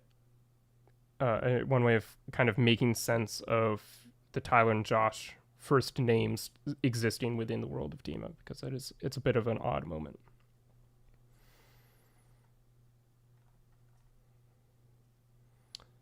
They call him Tyler. I heard someone playing Slow Town in their car downtown. That's pretty cool. It's always Tyler because he created it. It revolves around him.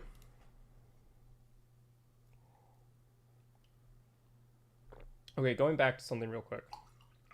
To that comment that I said we would cover. Where is it? Red K5. Oh, yeah.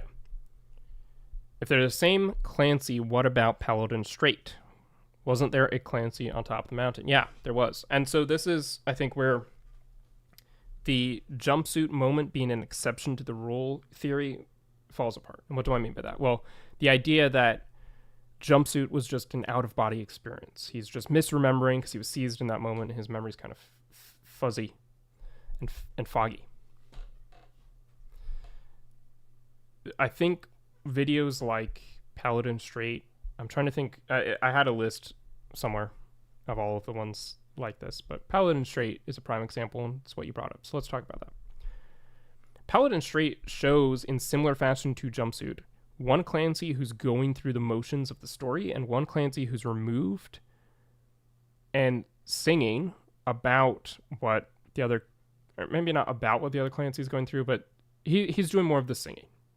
He's performing the song in the music video, and then we have this other Clancy who's performing the story in the music video. And there's a number of interesting aspects about the Paladin Strait music video that we don't have time to dive into now. For instance, the fact that in the middle of the video, Clancy, who starts out in the Bandito camp without the blurry face paint or smear on his neck and hands, then ends up having it on his neck and hands. How did that happen? Why did that happen? I have theories, but that's a whole other story.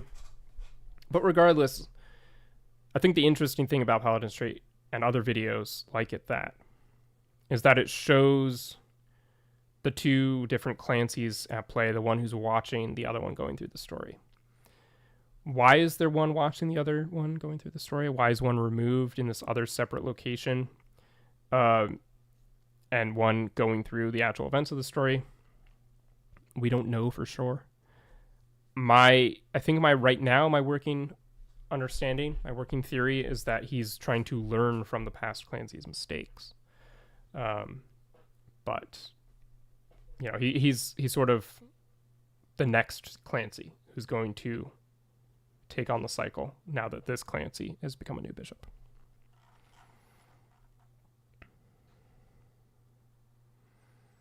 I had pictures and everything of him not really acting like himself for half the live stream. It seems off. Yeah, I mean, he was being forced to do a propaganda piece for his enemy. So that makes sense. Heard the announcement. Congrats. What do you think of the lawn signs? And do you think we could get a Clancy Live album from it? Maybe a Clancy Live album. I think it's just promoting a bunch of hometown shows.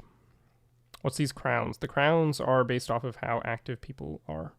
I don't know if it's always accurate, but given that 21 Girl Edits just showed up and is in third place, whereas Levi, who's been here basically the whole stream, doesn't even have a crown. So, Clancy and Torchbearer may be monikers that are representing thematic elements of certain archetypes within dema, potentially. But are you in this Plegal Ponders? I don't think so. I think you're in the next one. All right. Speaking of next things, let's move on to the next comment here.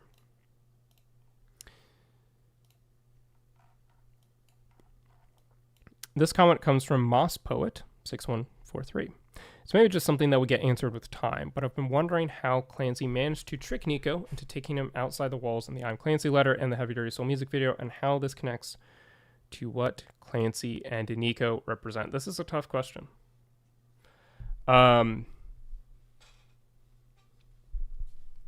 Yeah, it's a tough question. It's another one of those instances where we see a disconnect, obviously, between the letters and the music videos and the I'm Clancy video. But how did Clancy trick Nico to take him outside? How would that have worked? I think we can only imagine. I think some possible interpretations are Red K5, another great question. We'll get to that in a moment. One possible interpretation is that Clancy came to Nico and was like, hey, I know where the Bandito camp is. If you take me outside, I'll show you. Something like that. Not actually intending to betray the Banditos, but just using it as a ploy to get outside the walls. I don't know. Another thing I think is interesting. Well, okay, so there's two things. I didn't come up with this theory, but I saw it floated around during the Clancy era, and I think it's compelling. That the I'm Clancy video and the inconsistencies in that, and some of the things we see in the music videos, are a result of dema tampering with what we receive as an audience. And so there's a possible idea that the whole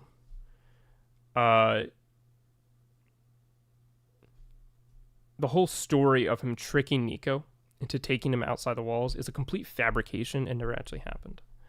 And it's kind of a red herring to distract us from what really did happen. Remember, we get the evidence for that moment in Heavy Dirty Soul, for the fact that Clancy tricked a Bishop class operator out there to take him out there.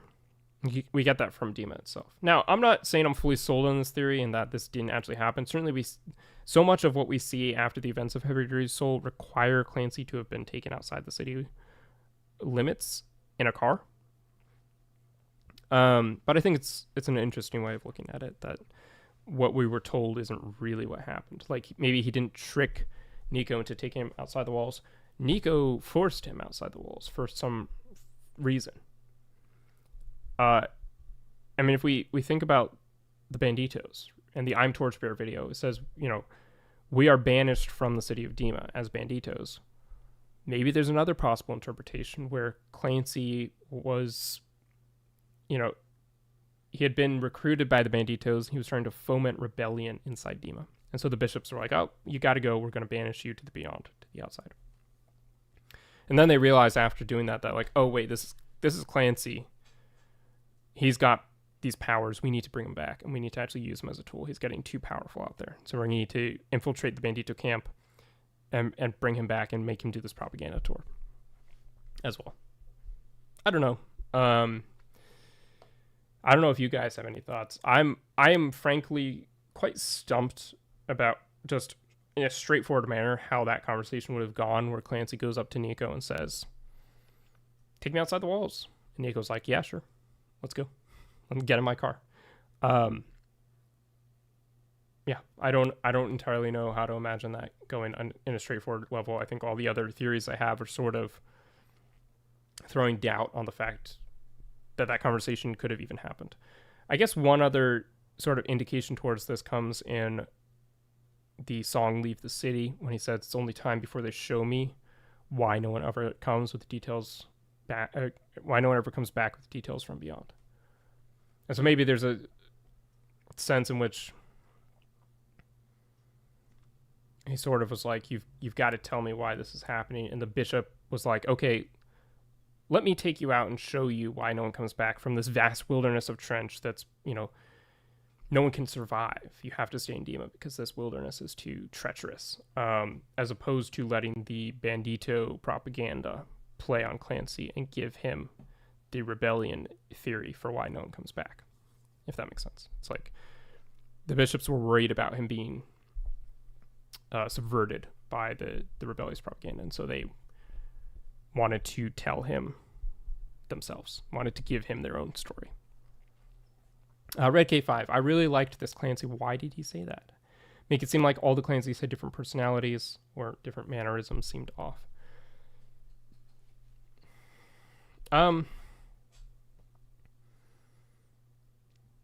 Yeah, I mean, I think it's true that, like, even if the same person is going through a time loop or a cycle or the same dream over and over again, they are going to have, as they grow up over time and keep having the same recurring dream or whatever, they might have different personalities. It might be different in different ways depending on what else they're experiencing. There's also a sense, I kind of interpreted this Clancy as, like, I had a lot of hope for this Clancy. I really liked this Clancy because it seemed like he was going to finally overcome the blurry face right within him, the shadow within him. And so he really liked that. He liked that this Clancy seemed so determined.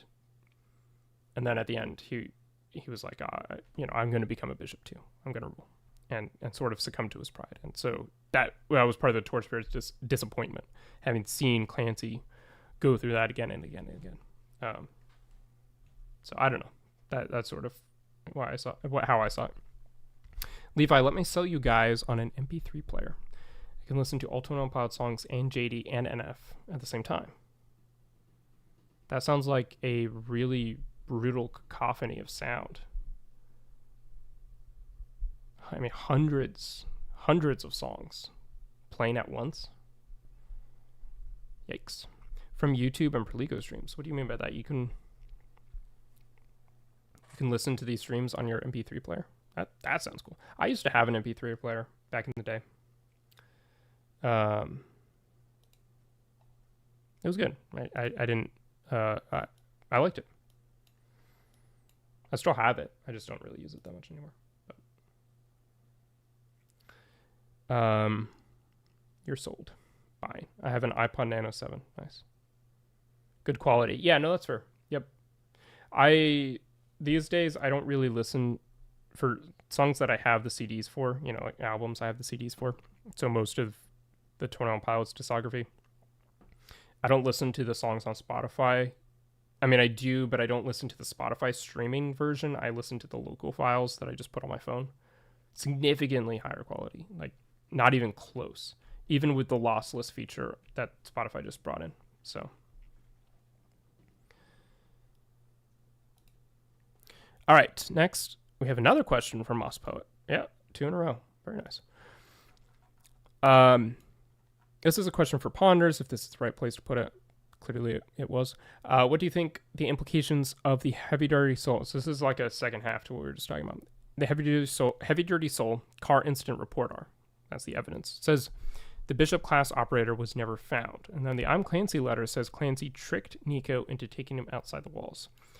Is this implying Clancy kills Nico in Heavy Dirty Soul, but then he gets replaced? So no, I don't think this is implying that Clancy kills Nico. I think that would really change the story in a lot of ways if that were true. So I don't think that's what's going on. I think the Bishop class operator either was a bishop or was a way of referring to Clancy, who is Bishop class, because in terms of he has the powers that the bishops have, even if he doesn't fully realize it at this point in the story. We see he's an exception to the rule. He has the power of seizing, something which was previously thought to only belong to the bishops. And so he's a bishop class operator because he's on par with the bishops in terms of powers, or at least in certain abilities, as opposed to it being an actual bishop. Now, I could be wrong about that. I think it's also fair to say that bishop class operator could just be a way of, formally designating a bishop in a report like this. So I don't know. It could also, here's the other thing. Well, actually, this doesn't make a lot of sense given the dates. Given that the report is dated around the time that Heavy Dirty Soul music video came out, What I was going to say is that it could have been Keon's, who they then later murder. And so they're like, well, he was never found after this crash in Heavy Dirty Soul, the HDS incident. But that doesn't make a lot of sense from the timeline that they give us. So, yeah, so I don't think it's that Clancy kills Nico. I don't think Nico disappears and gets replaced. I think it's simply that either when they arrived on the scene, the bishop had already kind of transported himself back to Dema, or it's the case that Clancy is who they're referring to by bishop class operator. So that was a bit of a non-answer, I'm afraid, but hopefully that somewhat gives you some ideas to work off of. Should we picture my theory? Put in the community tab. Does it have a picture limit? I don't know. I want to say it does. I would assume there is some kind of picture limit, and it's probably kind of low. But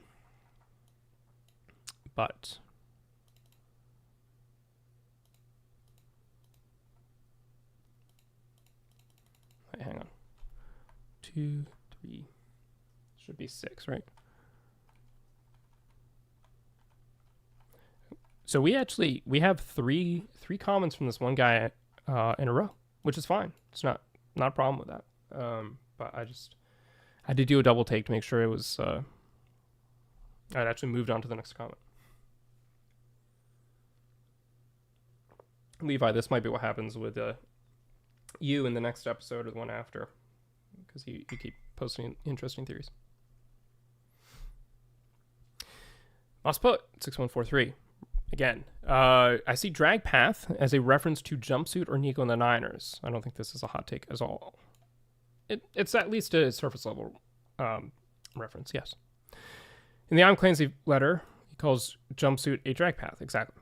In thematic sense, yeah, Clancy's being saved by God. But I also think it's just saying that the point of the story isn't to win as much to try and be found again. After betraying the Torchbearer over and over again, will he still come save Clancy? We see how powerless he is to escape on his own and break into Dema to find him. I think that trench itself is the drag path. As in, there are so many Clancys that have been dragged back to Dema, and it's literally hollowed out hundreds of trenches.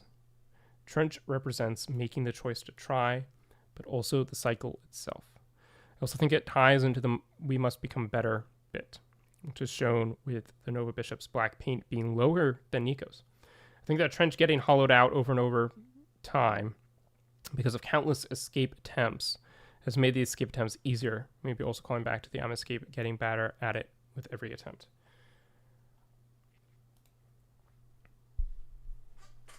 This is interesting. I think in a practical sense, I'm inclined to disagree with, for instance, the huge trench valley that we see in Jumpsuit actually being the result of, I mean, that would have to be thousands and thousands and thousands, hundreds of thousands, maybe millions of Clancy's being dragged back to Dema from there. And then also, wouldn't really explain why the cliffs stop. And then, there's just a plain until you get to the city of Dema without a trench in it. However, I do like the poetic imagery behind what you're saying, even if I don't think it's what's happening on a practical level. I do like this idea that the trench symbolizes the path that's been carved and hollowed out by all the Clancys who have come before, who have gone through this cycle and have left this path, this evidence, and all of this drag path for people to use as evidence to come and ultimately win in this fight, in this attempt to break free from the cycle. So do I think on a practical level that these trenches that we see, these valleys that we see in the landscape of Trench are practically, physically, actually, in a real sense, a result of hundreds of thousands of drag paths? No. But I do think, in a poetic sense, I think you're really touching on something there in terms of how the imagery of Trench and the landscape and all of that kind of stuff, and all the I'm blanking on the words, but all the drag paths, right? Why that's so significant to So I do think you did capture the sense of something here, which I really like. It's just more, I see it more as a poetic, metaphorical sense as to why Trench is referred to in that way. Setting Clancy free temporarily is the most obvious way for him to arrive back where he started with a different view. Yeah, that's true. My main problem with that is they know the banditos are outside the walls. And from a bishop's perspective, it seems likely, it stands to reason that Clancy would just go and join the banditos and not come back. But I do get what you're saying, though. Have we ever gone over the fact that there are different initial lyrics to Dragpath and the Clancy Digital Remains, not the Breach Digital Remains? I don't know if I ever actually did like dedicate something to that specifically. I think I've mentioned it in an offhanded manner. I assumed that's just a result of the evolution of these songs. I mean, we look at all sorts of... This is actually something I might go over in the stream. As part of the... Maybe it was a fan premiere exhibit. Maybe it was a pop-up thing. There were a bunch of handwritten lyrics for several 21 Pilots songs. Not just lore-related ones. You know, in Tyler's handwriting that had sometimes different versions of the songs, different lyrics than what you see in the final song. So I think that could be an interesting stream segment at some point in the future, just kind of look through all of those. But it's not unusual. My point is, it's not unusual for these songs to evolve from the original first draft or even the second draft into what they finally become as a finished song. And so I think the Dragpath lyrics being different, yeah, there could be something really key and significant about that, or it could just be that that was the first draft of the song, and then what we got was the more refined, finished version. So, not a bad point, but I think I'm afraid the answer might be a little more boring.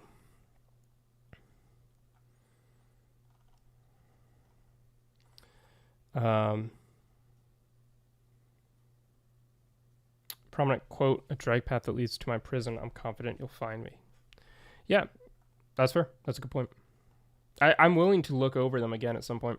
Probably not tonight, but either in a video.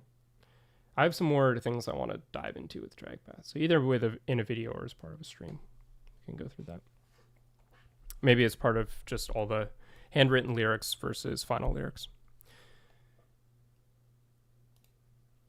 Next, we have a comment from Ben Broyo.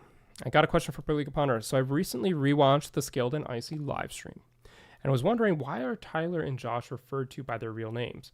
We kind of talked about this. Coincidentally, shouldn't they be Clancy and the Torchbearer since it's taking place in Dema?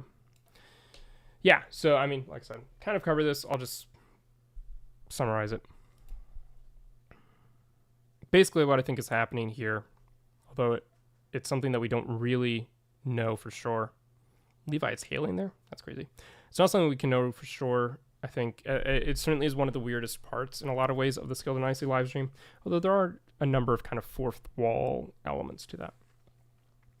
But I think the Good Day Dema hosts addressing Tyler and Josh, or Tyler and referring to Josh by their first names, seems to signify that Clancy and the Torchbearer are titles in a sense. No, not titles in the sense that people commonly think of them as being. Clancy isn't a title in the sense that multiple different citizens of Dema have taken on the role of Clancy. That's a theory that's out there. I disagree with that. I think it's a title in the sense that Tyler, a citizen of Dema, time and time again goes through this cycle as Clancy. He takes on the role of Clancy and the title of Clancy, and it's always him. It's always Tyler who does this. And the same thing for Josh. Josh is the Torchbearer. He's the bandito who continuously takes on the role of Torchbearer, and I don't really think he's going through his cycle in the same way. I think he's just always been the Torchbearer, and there aren't multiple versions of him in that sense, in a physical sense. Again, there's multiple versions in another sort of psychological sense when it comes to Clancy's own subconscious projection of the Torchbearer. So that would be my understanding as to why this is. Everyone refers to Tyler and Josh as Clancy and Torchbearer because that's how they're commonly known. But the reality is their first name, is their first names are Tyler and Josh. So, if you have another alternate explanation, that'd be great.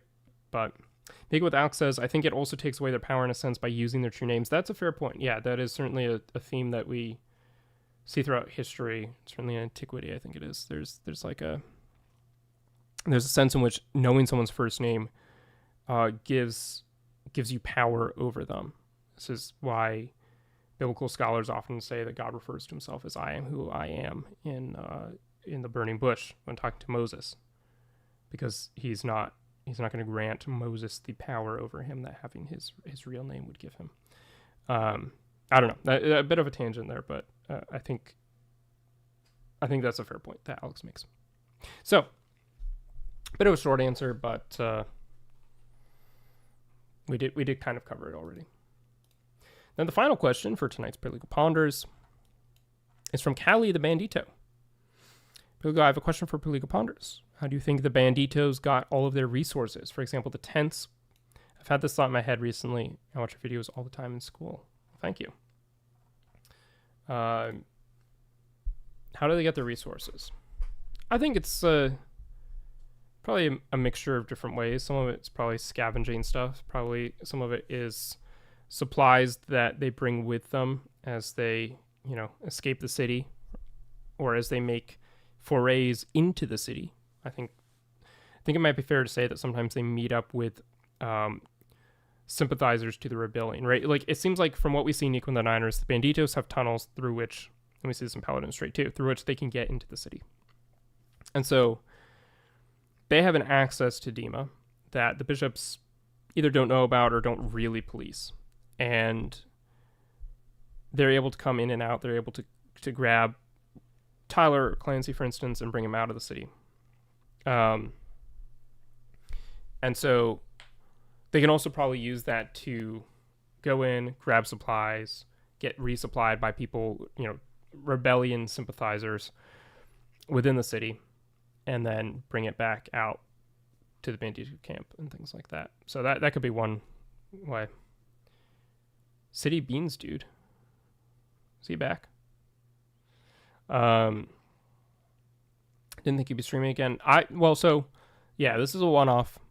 I'm largely not streaming for the time being, but this was a one-off because of this announcement. So I figured I might as well do a full stream. Because I do enjoy streaming. So, if I can make the room on my schedule with the other things I'm trying to work on, then if I'm going to be streaming anyway, I might as well do a full stream. But yeah, anyway, I think that would be my understanding is some supplies they probably brought with them when they escaped, some supplies they might be able to find out there, and then some I think they just smuggle out of the city as they need them. In terms of food and things like that, I assume they just hunt in the wilderness. I don't know how much they're really smuggling out stuff from the city all the time. That wouldn't be very sustainable as a long-term practice, but in terms of maybe once a year they need to get some canvas out of the city to use for tents, they could probably make that work. So anyway, with that being said, that brings us to the end of this installment of Perligo Ponders.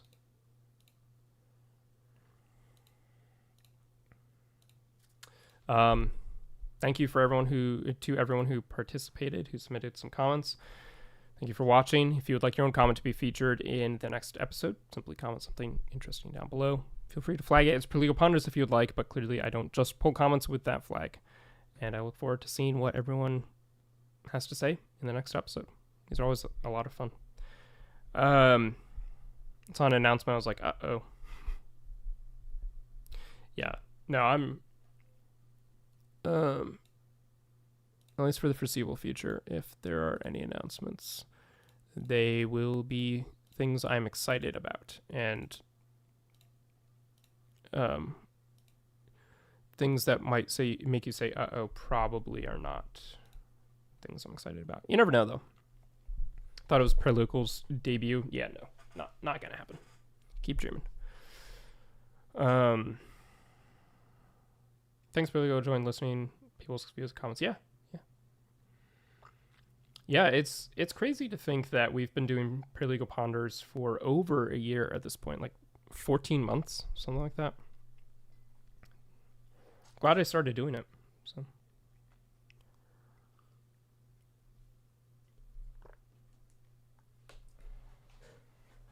I am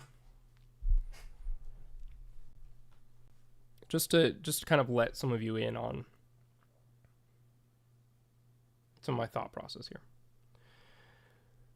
I'm toying with the idea of doing more sort of Perligo Ponders bonus episodes, like I did with Josiah from Anti-Haze Extremist, from time to time. Now, there would always be rare cases like that one was. There would always probably be something that happened spontaneously like that one did.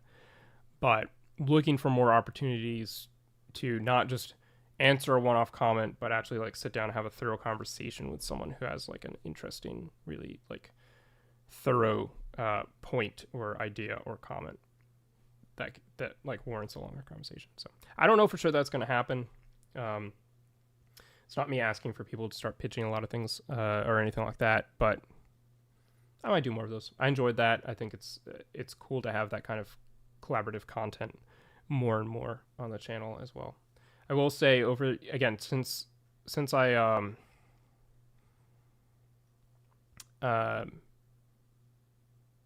took a break from streaming since the last stream, I've done three collaborative videos. One of which you already saw, one of which is coming out this week, another one which is under wraps, and I have two more. I have one like pretty solidly planned. We're just finalizing a date, and then one more that's tentative but will probably happen. So a lot of collabs, a lot of collaborations happening right now, and hoping to do some more as well. So hopefully that's something you guys enjoy. I've been enjoying it. I think it's, collaboration for collaboration's sake can be problematic, but a lot of these are things that I've been thinking about doing for a while anyway. So use Suno AI. Why would I do that? Did you hear about Tour de Columbus? I mean, I haven't heard anything confirmed. I just heard that they might be doing one of those. Anyway, that was everything I had planned. Well, sort of. There was one other theory on Instagram that I could look at if you guys are interested. I don't know if you guys care. About sort of like a ninth album that could be on the way. I'd be happy to stream a little bit longer. Again, like I said, I don't have any more like prepared content, as it were. But if there's anything you think you guys want to talk about, we can talk about it. Not to make you do all the work coming up with content, but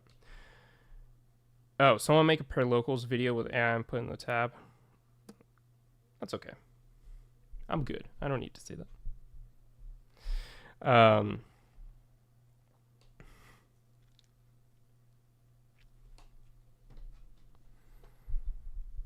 Do you guys see the Odyssey trailer? Any of you? Anyone interested to see the Odyssey? Anyone have strong feelings about the Odyssey?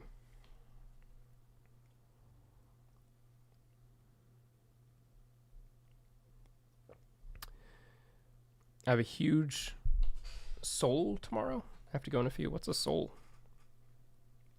But yeah, that's fine. No need to stick around. Like I said, I'll probably end here in a minute anyway. But if there's something worth doing, I'm happy to hang out for a little bit longer. Anacraft, good to see you. Sorry about the Perligo versus Stone Potential thing. Oh, that's fine. No, I'm not. I wasn't upset. That was actually kind of funny. I sent it to Jake, and he got a good laugh out of it. So, but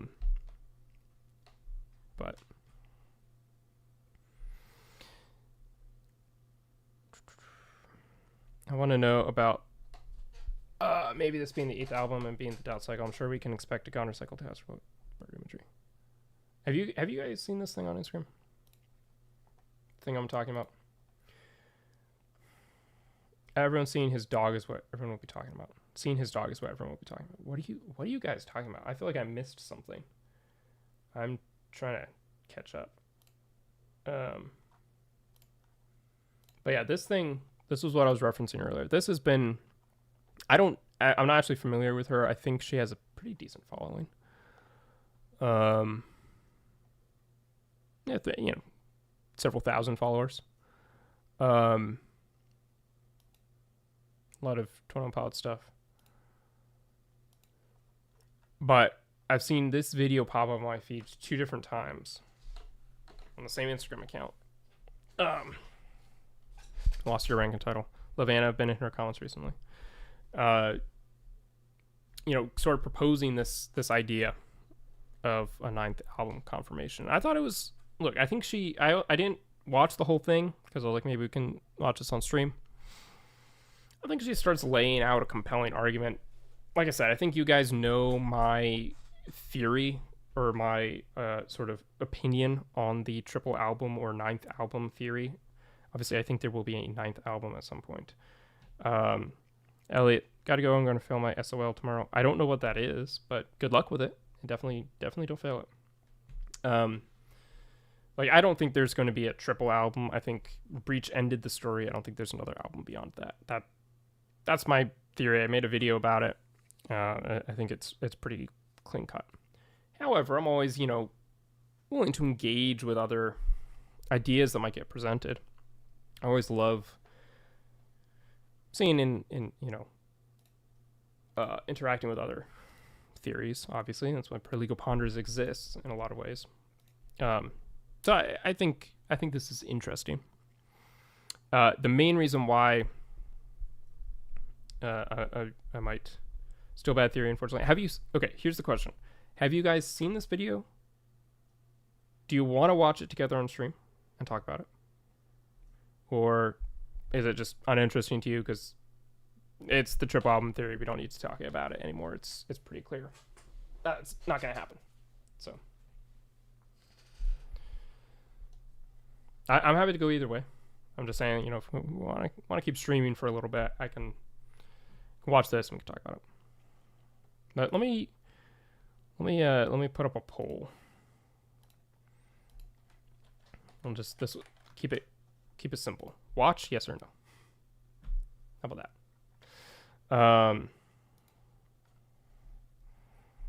Was talking about the Odyssey movie. When he arrives home, the only one who recognizes him is his dog, who has waited for his master to arrive, then dies when he just... Oh, right, of course. Yeah.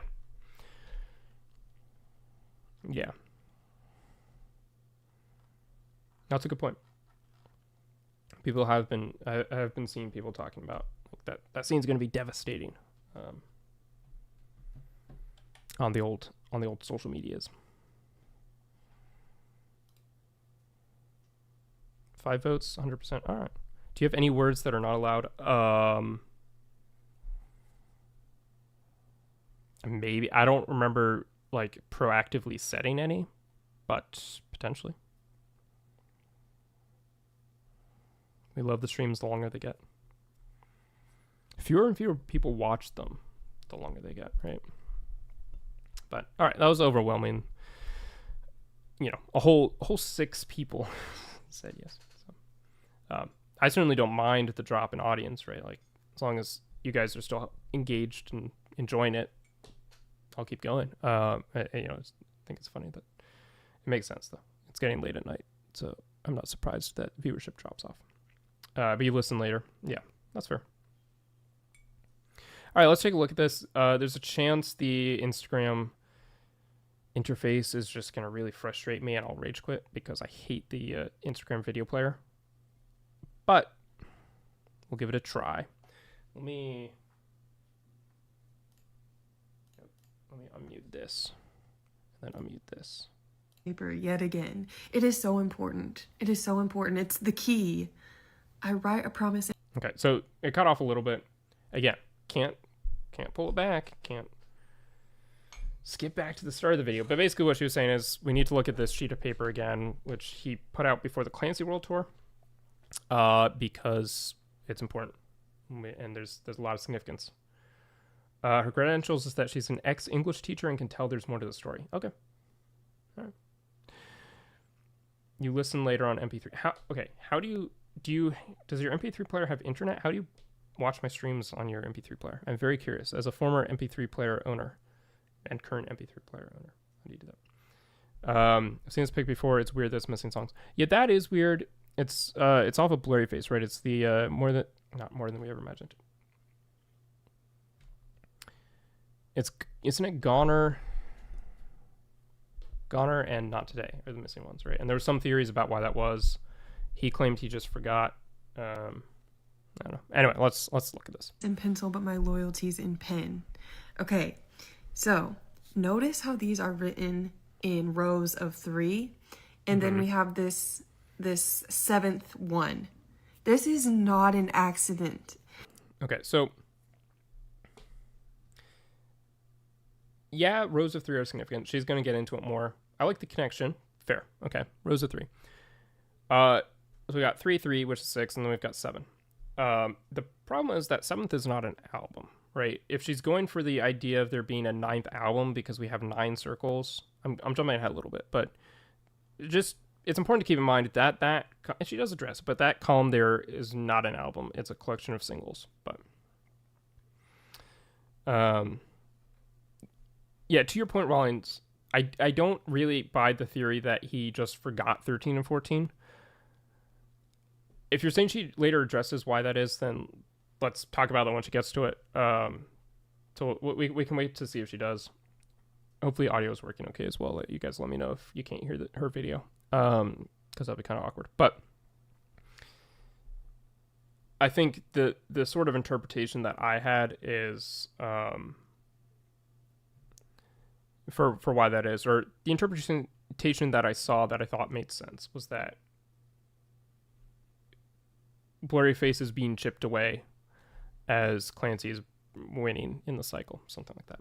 I don't remember exactly how they worded it because it wasn't my theory; it was someone else's. But this is not an accident. Okay, this is the chronological order of how the cycle goes. Okay, so it seems like she's saying, because obviously this is not the chronological order of the albums. This is not how they were released. Vessel was not the first one. We had self-titled, Regional Best, then Vessel. But she seems to be saying that, okay, Vessel is the start of the story, then we've got self-titled as like chapter 2, Blurry Face chapter 3, and so on, which would then put Scaled and Icy before Trench, then Trench before Clancy. I'm willing to entertain the idea that these albums are out of order when it comes to the story. I think that's compelling. I think that's interesting. I'm not sure I necessarily agree with that, or I don't necessarily disagree. I'm just not convinced, right?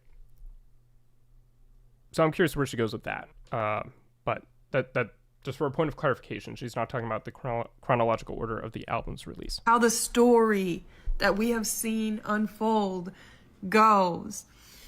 Okay, follow me. Because you know what else has rows of 3? Do you know what else has rows of 3? This has rows of 3. And yeah, I mean, it's a fair point. The connections to 9 and the connections of 3, rows of 3 stacked, always fascinating. And where she goes with this is actually really fascinating. I think it's fair to say this is the most compelling triple album or 9th album or Inferno album, whatever you want to call it, more to the story theory that I've seen. And this makes so much sense in line with that paper. Because that we've had 2 red eras, the Blurry Face era and the Breach era. This I don't agree with. I think some people pointing this out in the comments as well. Also, the progressive lead to blue, the vulture wings from the concert to a progressive blue. It's interesting. What's your ear holes, Levi? Don't know why I shouted you out the second half of your name, but thank you for being here. It's always good to see you. Thanks for your continued posting of theories. We're going to get to some of them pretty soon in Perligo Ponders. Always a good time to see those. Thanks for being here. Have a good night whenever you do end up heading out. I think there may be 9 albums because Tyler has referenced the 9 circles in the Divine Comedy, which I think influences him. Yeah, but, there's 9 circles, 9 towers, 9 bishops. It's not like the number 9 has not been employed. I don't dislike the idea of there being 9 albums. There's something succinct about that. I just think there's a real lack of evidence of that happening, and this is feeling a lot more like a conspiracy theory. I mean, obviously, all of this is kind of conspiracy theories in a sense, but more like a conspiracy theory really grasping at straws so far than something that's like really substantive evidence. But yeah, Levi, have a good night. Hope to see you on Thursday for the premiere, if you can be there. If the next era is blue, I lose it in the worst way. Christ is king, says Levi. Look at this. First circle represents vessel, then self. Okay, yeah, sorry. Not to cut her off, but her idea, I like where she goes with it, right? Blurry face and breach. Corresponding to the red circles. Problem is, there are other albums that have red theme in them, the red theme in them. And Clancy is also one of them. Clancy was pretty red-coded. Titled, then blurry face. That is the first row on the paper that Tyler wrote in pen. Mm-hmm. So then we have, what did he put? Scaled and icy, then trench, then Clancy, then the little... Okay, so then these are singles. Okay, I guess. That's where she starts to lose me a little bit. Again, I'm going to go in on it a little bit. I'm going to kind of try to tear apart this theory a little bit, I'm sure. I really like what she's doing here. I like the way she's thinking. I just, I don't know. Again, because we do, the 9th album would be the 9th album. So to replace Regional at Best with a pile of singles instead of having the Regional Best album, it just feels weird. Like, if he's trying to communicate to us through this notepad by laying out the 8 albums we have so far, or the 7 albums we have so far, not counting Clancy and Breach, then why would he not include Regional Best? Why would he not include one of those 7 albums and just put singles? The thing that always gets me is Tyler writing the Breach track list in pencil. Yeah. Over to the side stuff. The 7th thing on the paper that's like clear, lovely, heathens, etc. Then we have Breach. Breach is not on that paper, but it came next. So lastly... Well, no, Breach didn't come next, though. We had Clancy. Is she just not... Maybe I need to rewatch it. Did she mention Clancy? We have got... See, that's the thing. I can't pull the video back. I feel like I missed something here. Let me try to recount what she was saying. We had Vessel, self-titled, Blurry Face, Scaled and Icy, Trench. Is this Clancy? Is that what she's saying? This was Clancy? We have Goner.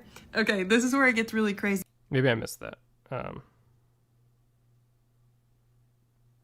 Devil's Advocate is very important, and you're right, it's a bit shaky. Yeah. Again, look. I might finish watching this video and be utterly convinced. I'm willing to have my mind changed. I would not complain if there's another album in 2026, right? I will not be upset. I'm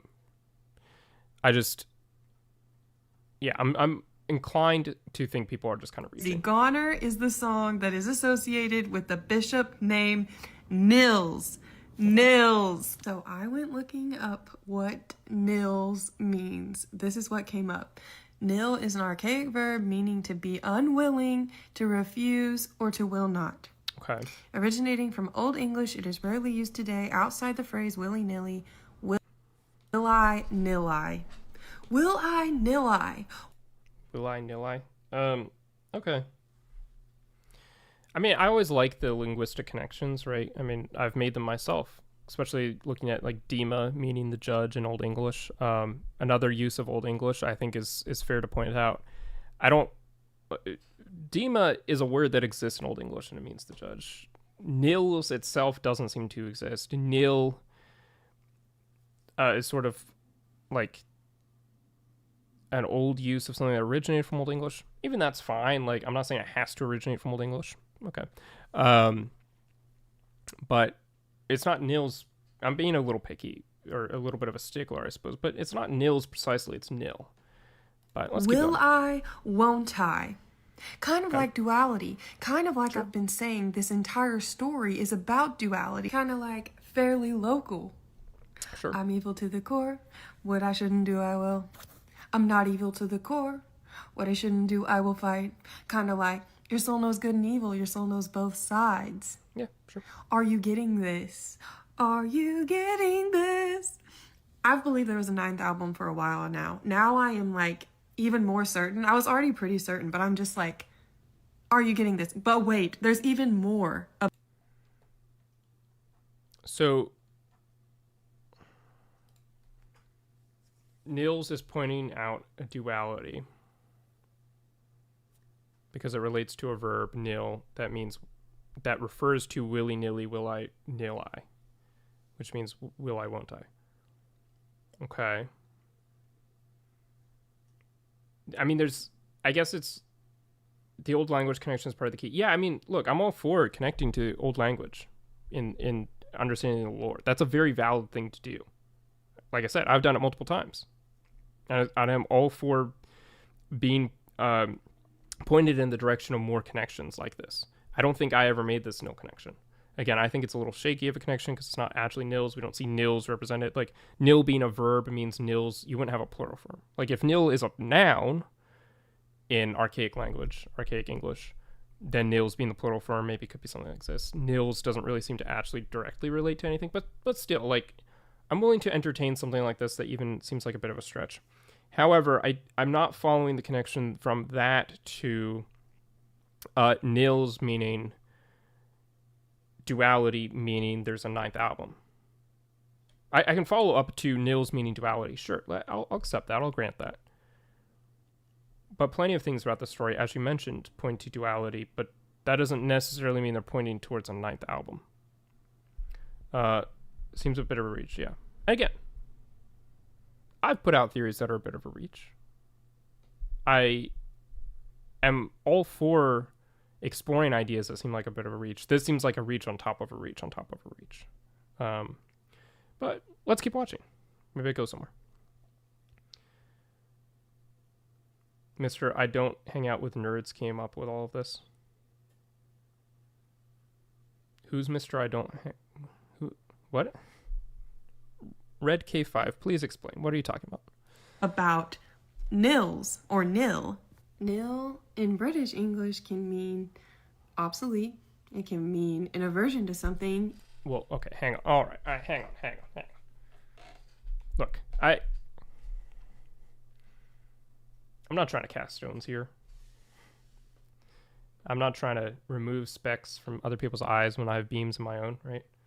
I make plenty of errors in my videos. Nil doesn't mean obsolete. Now, I might have misheard her. But nil doesn't mean obsolete. It's an obsolete noun. And it can mean zinc oxide. Okay. So it's an aversion to something. Sure. We can find ways to incorporate that. Zinc oxide. Curious to know where she goes with that. I'm guessing it's probably blue. Oh, Tyler said that in the video. Okay. I didn't know that. That makes a lot more sense. It's a reach. Yeah, move it up. It's a reach.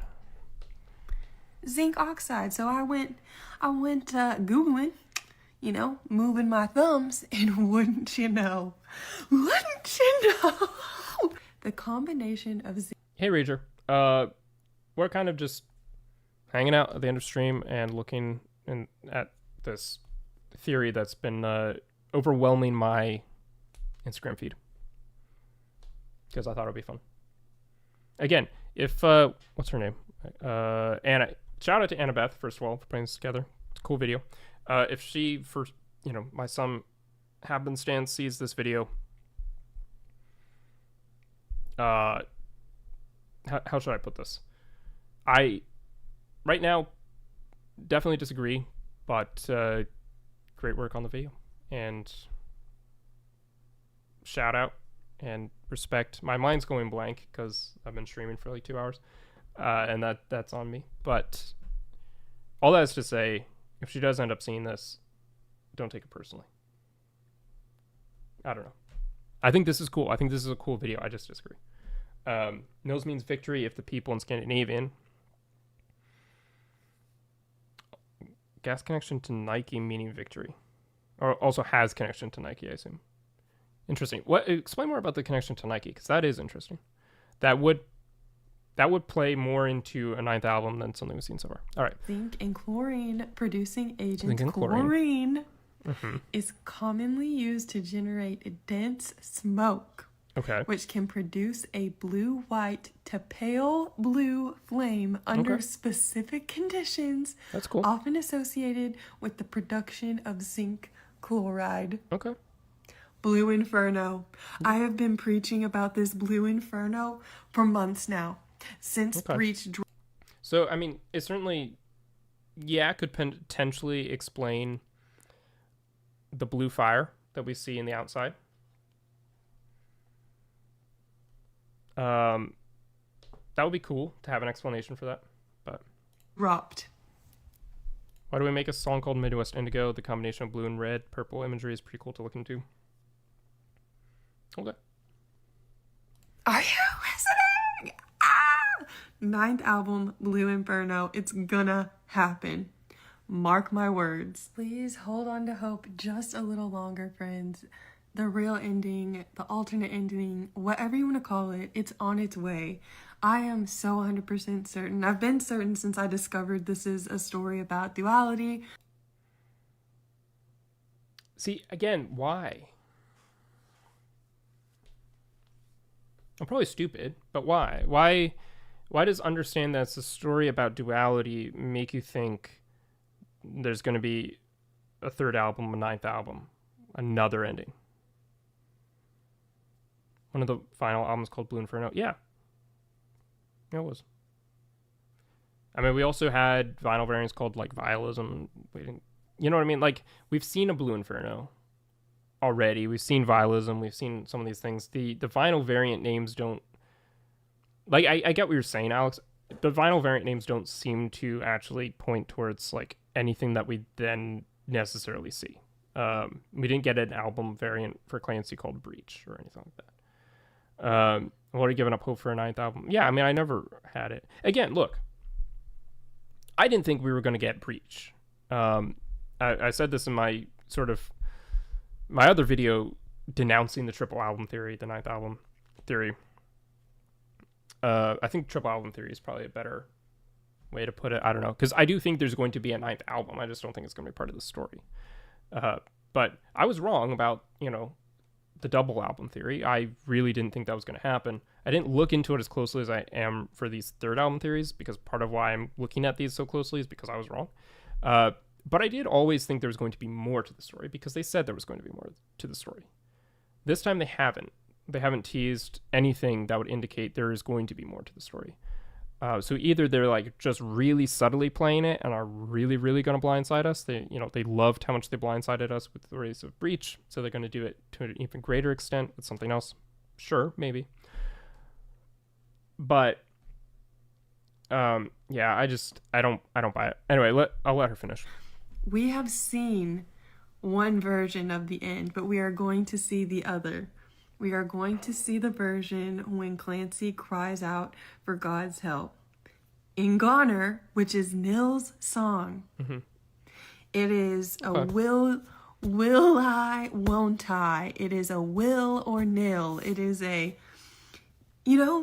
a duality thing, because we have both inside us and we have the choice. We have the choice. Ugh. I'm so excited. Anyway. I'll talk to you guys soon. Peace.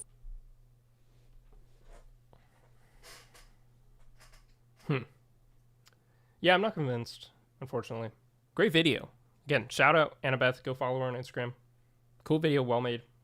I like deep dives like this. Sorry, my chair is squeaky. I don't know. I'm not convinced. I just... None of that evidence really felt like it connected for me in that,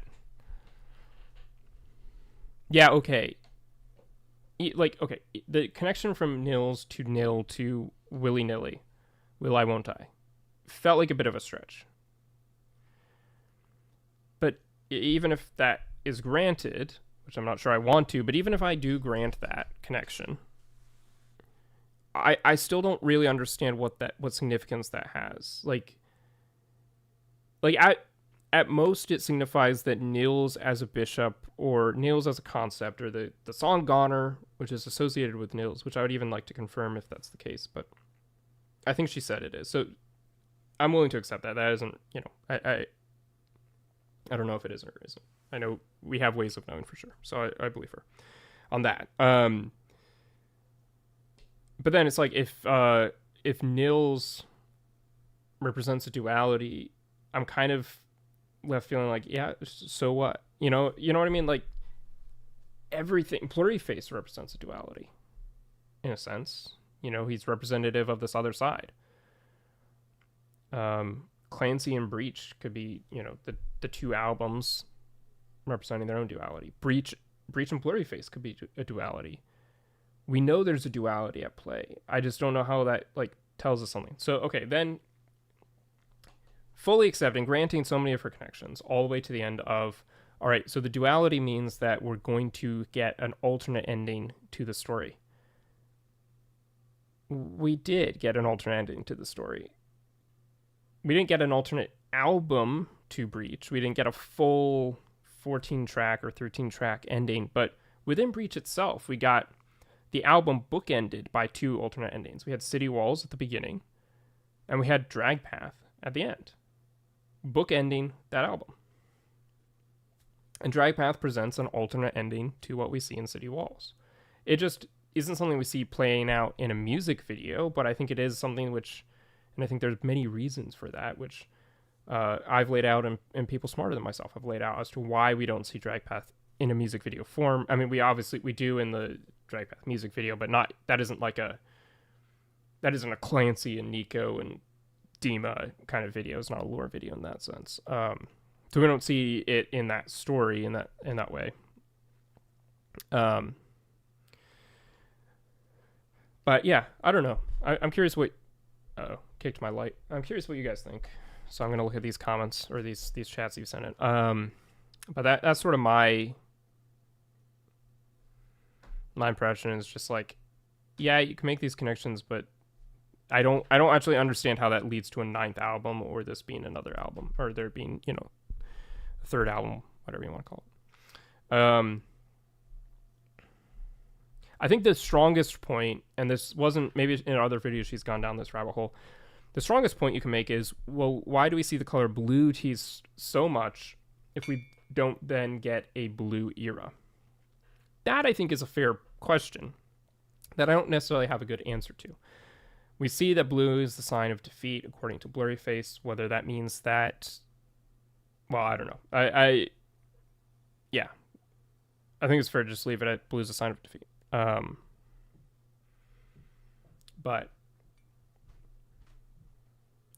Yeah, sorry, my mind has a tendency to go blank from time to time. Let me read some of these chats. Already given up hope for a 9th album. Feels like confirmation bias, but it's fun to see what she finds sometimes. Yeah, and again, I don't fault her for that. I've been guilty of that, I'm sure. I love going down rabbit holes like this, even if they get proven completely wrong. I'm not convinced, and I think the triple album, the 9th album theories is a little more mainstream, and that a lot of people seem to be latching onto it, and I'm not sure there's a lot of evidence. And I think it's just going to lead to, not to get all meta or anything, it's going to lead to some frustration where people are annoyed we didn't get a 9th album. It is a variant of the name as Nils, shortened form of Nicholas, which Nico is also. Okay. It's Tyler and Jenna, who's more likely to, at 146. Don't know what you're talking about. How cool would it be to have an alternate ending? Again, I think we have an alternate ending in Breach. Remember, there's always that second Clancy, the one Perligo was talking about. from a series. Maybe there's something about him. Again, Dragpath. Truly, I think Dragpath gives us all the endings that we need. So maybe I need to make a follow-up video about Dragpath. But the second Clancy, the one that I'm always talking about, I believe is the one who ultimately breaks free, and we see in Dragpath. But that's why we visually don't actually see that happen, because this is a future hope that Tyler has for something that will happen down the road with this other one who's been watching him in the background, learning from all his mistakes, and eventually will be the one to break the cycle.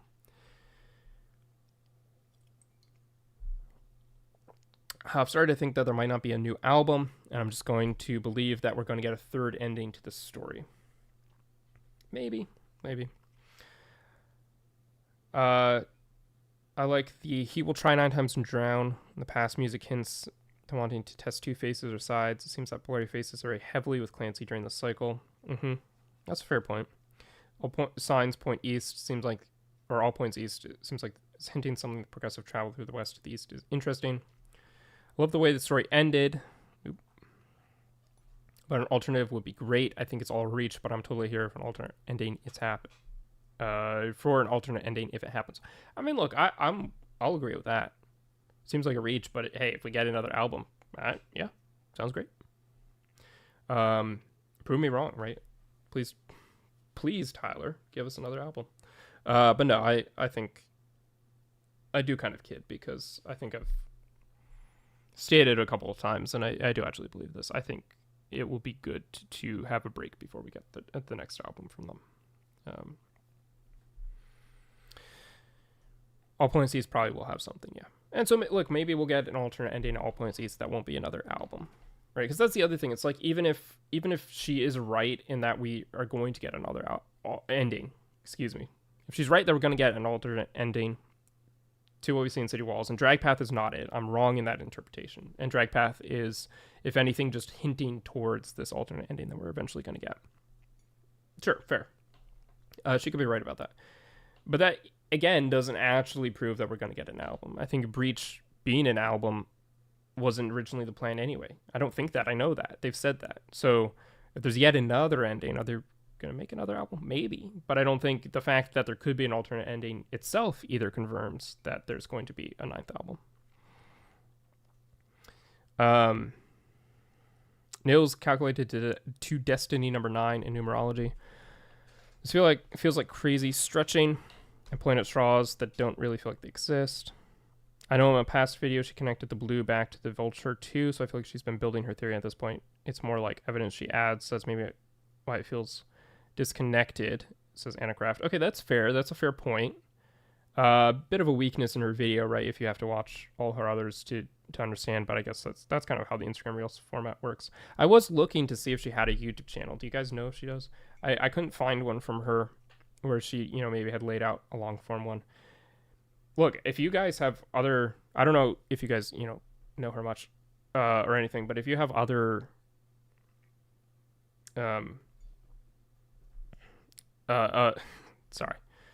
If you guys have other videos from her that you think would be relevant to look at, just send me a DM on Instagram. Just send them to me on Instagram. I can pull them up.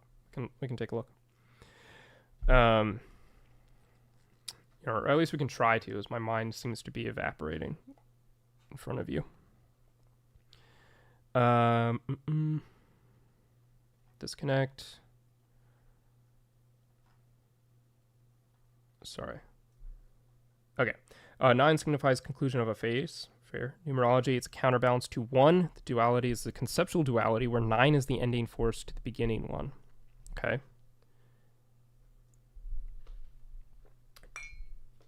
Do you think it's connection to Nico and the Niners? In the opening, it shows a singular vulture perched up on the roof. And then it leads to a shot of Clancy in his room preparing for his escape from dema while the bishops are doing their annual assembly of Glory's Gone. And the visual for One Way and Stolen Dance shows a singular vulture perched on the roof during the performance. I find that imagery interesting, especially the line in Pachita. Staying in my room, one of the vultures are perched on the roof. I think that this is communicating another cycle. Maybe Clancy is back in the tower already. I don't hate that. Yeah, I don't hate that. Uh, I don't think it necessarily means that there's going to be more to the story. I think it's just like bringing in the symbolism. It might be saying something about one way. That might be something interesting to explore. Maybe this connection between one way. I mean, obviously, I think one way has connections to the story. But yeah, maybe there's a way to connect one way to like Nico and the Niners or Pet Cheetah and that kind of stuff. More clearly grounded in the story. Again, I don't know. I don't know that that necessarily means that there's a real indication towards a ninth album. But like again, I think these are all good points. I just like they seem to be lacking that final link to a ninth album. I think I found the message of the Dragpath music video. Please explain. In mythology, Niels also connects to Niall in Irish. Niall of the hostage story embodies duality in the form of captive and ruler. Niall's power is defined by the 9 hostages held in a province. That's really cool. I'm going to make a note of that, actually. Because that is interesting. And I had not heard of that. I was not familiar with that. All right, you said Nile of the Hostages. All right, I'll have to look into that more. Communicating another cycle. I already read that. That was the timestamp of the video I got that quote from. Oh, okay. I can't, like, click on that link if it was originally a link or anything. Rager, gotta go, but I'll try to tell guys what I think the message of Dragpath is. Bye. Yeah, please put it on the community tab or something like that. We can look at that later. Why does Torchbearer say that that he's out there somewhere at the end of City Walls? He's not dead. Yeah, well, I think look, I think there is an alternate ending in the story to what we see in City Walls. I don't think that's the final ending. The end of Clancy's story, he becomes the new bishop and that's it. Right? I don't think that at all. I just don't think that necessitates a 9th album because I think, and I explained this in my video about Dragpath, that Dragpath gives us that alternate ending. It explains why there's a second Clancy. It explains what the Clancy letters are about. It explains why there's a disconnect between the Clancy letters and what we see in the videos. I mean, some of it explains that because potentially of confirmation bias. I'm willing to accept that, you know, some of these explanations in my theories explain my theories because it's my theories and my interpretation of Dragpath is being conformed to fit my own theories. Sure. But regardless, I think it's pretty clear and it's pretty easy to see that Dragpath does give us an alternate ending to the story. Oh, the title out because I assume links don't work. Oh, wait, I see what you're saying. Hang on, let me go back to this red 5K, red K5. Hopefully I can find it.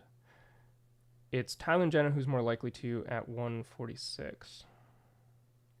So this is a video from her.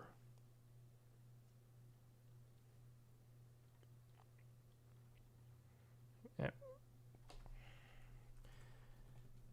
Or is this the video that Tyler and Jenna did?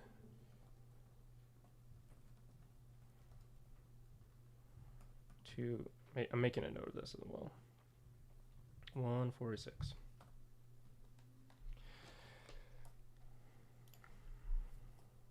Both of them making a video together. Okay. Yeah, I'll look into that. Oh. Goodness. All right, anyway, that was interesting. Again, shout out to Annabeth. Cool theory. I disagree, but thanks for sharing. I always like seeing more theories. So maybe that's something maybe it's something we can make more of a regular part of these streams whenever I do them from time to time. Is sort of looking at some other theories and seeing what we think. I don't know. Or at least, you know, certainly ones that are well made, right? Like this video I thought was well put together. It seemed researched and stuff like that. So I certainly don't want to just sit here and bash on other people's theories.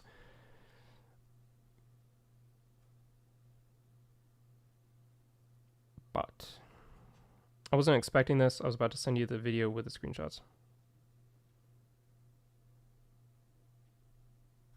This video? You're going to send me this video? If there's another video you want to send me, feel free. Again, you can DM me anything on Instagram as well. Have you seen the Ohio Music Industry Summit? No, I have not, actually. Is it available like on YouTube and stuff? I know that it happened a little while ago. Obviously it has to do something with Death Inspires Me Like a Dog and the rest of those lyrics, but obviously it's from Heavy Dirty Soul, which is the beginning of the lore, not done yet. I didn't know you were going to go back and chat. Oh, it's fine. If you like resend something that I already have a note of, that's not a problem. That's very helpful, actually. So, Death Inspires Me Like a Dog and the rest of those lyrics, but it's from Heavy Dirty Soul.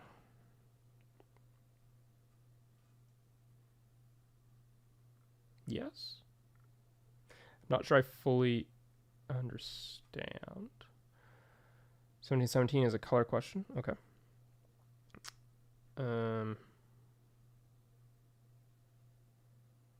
1717 is a color question. It must be that my brain's just fried, guys. I feel like you all are being very cryptic right now.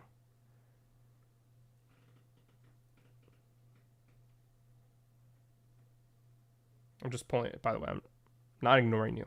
I'm just not done typing. No, that's fine. That's fine. I'm just checking Instagram in case I wouldn't want to miss anything. Obviously has something to do with Death Inspires the Dog and the rest of those lyrics, but obviously it's from the Heavy Dirty Soul, which is the beginning of the lore. Okay. And then we'll see what he writes next. There's a limit for some reason. Yeah, I don't know. I don't control that. I sent the link of the summit video. Okay.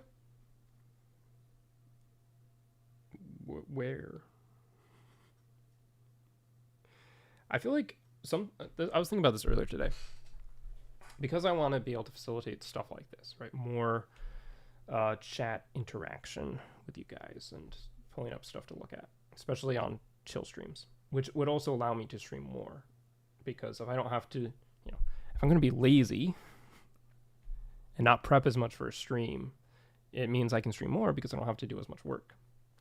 But then it means you guys have to be entertaining and find stuff for me to look at. So that's not exactly the most useful thing, but I'm with you. Almost confused by chat today, says Landcraft. Okay, good. Thank goodness. Looked up Nails of the Nine Hostages, and Niles apparently was a High King of Ireland and the progenitor of the Uí Nile dynasties that dominated Ireland from the 6th to 10th centuries. Interesting. In chat, but I'll do it. Oh yeah, just send it to me on Instagram. I don't know if okay, awesome. I got it. Give me a second. Just pull it up. Yeah, I don't know if I don't know if the live chat will let you post links. So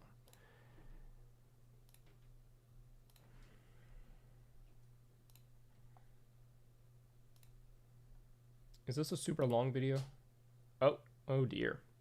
I guess we've been streaming for quite some time. This is over an hour long. Okay. So give me 1 second though to just swap out this camera battery.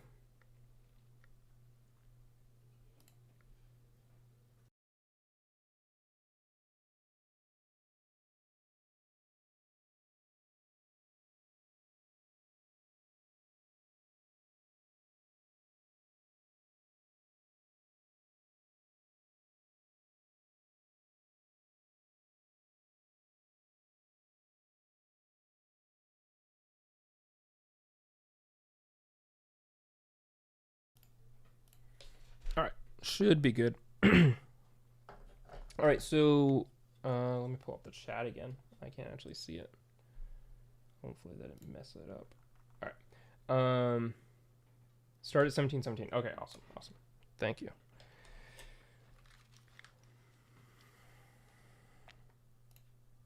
Where did it go?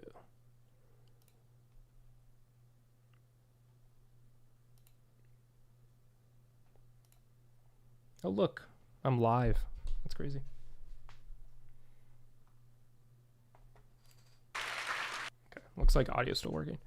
It's telling you to get some rest. Yeah, maybe. I don't know. I'm just it's like the middle of my day. All right. Thank you for sending that, Rollins. Okay. 1717.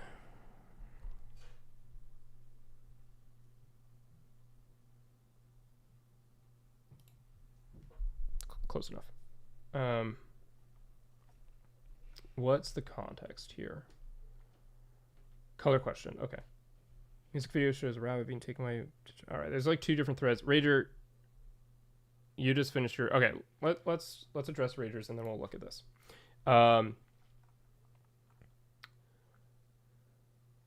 Beginning of the lore.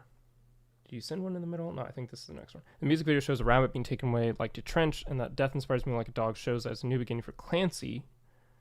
Dogs leads it to Trench to become Clancy. Okay, I see what you're saying. Like for Drag Path, the music video for Drag Path.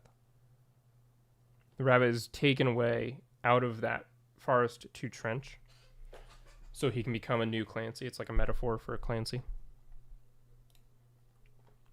I don't hate that. Maybe aren't super important, but in the world of 21 Pilots, colors mean a lot. You may have noticed I am wearing my scaled and icy pink today. Yeah, you are. Oh, another one. Wow, I'm doing good. I'm afraid I don't know who she is, so apologies if that's ignorant on my part. I wanted to ask you guys about colors, about red, about yellow, about how... This is an official upload, right? That's pretty cool that they just posted the whole thing. I'm not sure how I missed this. So different eras have different colors associated with them. Where did these colors come from? And talk about how they help you tell the story visually with merch, with videos. Talk about... Maybe she's just like from Ohio University kind of moderating the panel. Color. I think it starts off Tyler's favorite color is red.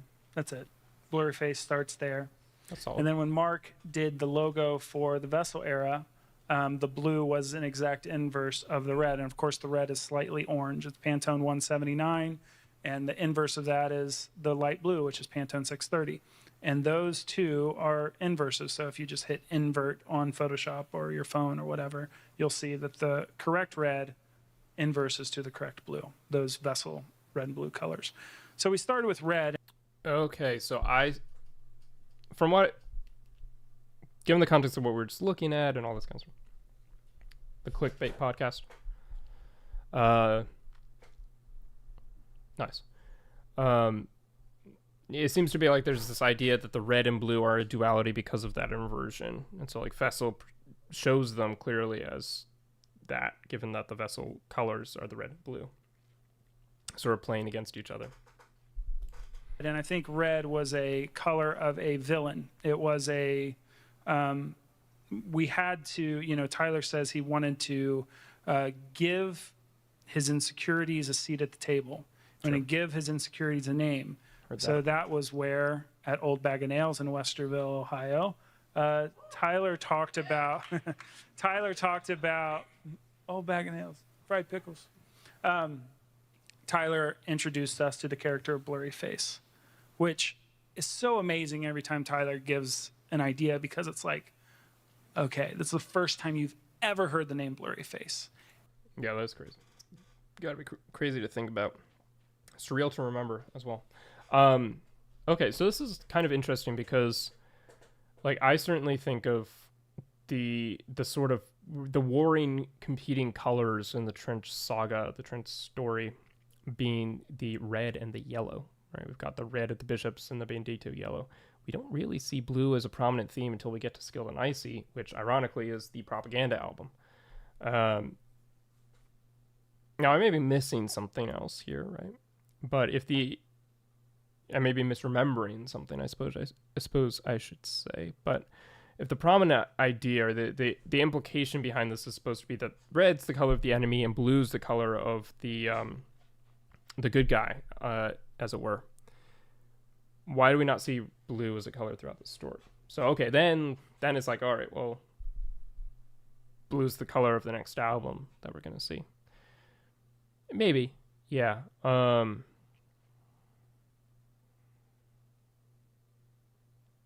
Tyler's favorite color is red, so let's make villain the cliche color.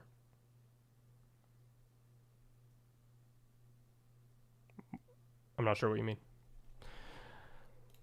And at the beginning, it's a pretty dumb name. And then you just like get to realize like this is going to have an identity. I remember when he sat there, he was in the theater room and he was sat there. He's like, wait, is the name of the album Trench? Do you remember that? Yeah. I remember that, where it's just like, that word, trench, that's what we're going with, the word trench, you know? And then scale. Yeah, that's fair. I mean, it's something that Tyler talks about a lot, right? Like taking names or words or things in general and trying to fill them with meaning. So that is cool. I don't understand Tyler. Tyler's very intentional, so when we get a song like Midwest Indigo, where indigo is basically 2 blue and 1 red mixture and talks about Midwest, their hometown, Ohio, and now we're getting posters handed out.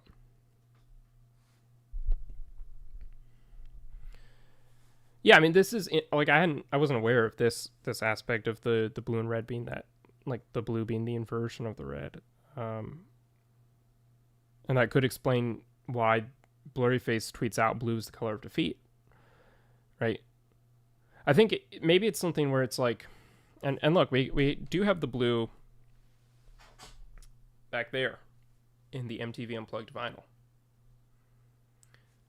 which came out during the Skilled and Icy era. But again, the Skilled and Icy era was full of blue. So maybe it's something where, from the bishop's perspective, red is the good color, the color of victory, of strength, of control. And from the bishop's perspective also, the color blue is the color of defeat. But that isn't necessarily the duality that we see played out in Trench, right? And that yellow seems to be the color of those opposed to the bishops, not blue. And blue is the color the bishops associate with defeat, but not because they're being overthrown by the banditos, but because that's how they signify defeated citizens. Like putting Tyler behind a blue door to force him, in captivity in this moment of his defeat to write a propaganda piece that was going to be very, very blue in tone and color. But I don't know. Certainly they do play the blue and red colors as a color palette. We do see more of, like, we don't see the strong color blue the way we see the color red, right? They don't wear blue clothing, but in terms of like the color grade on their projects, like The Contract, City Walls, things like that, especially more recent ones, there's more of a blue tone to it for sure. But that's a little different. Psych Attack, good to see you. Skill and Icy was desaturated because of the bishops. Does that affect the color blue meaning? Maybe.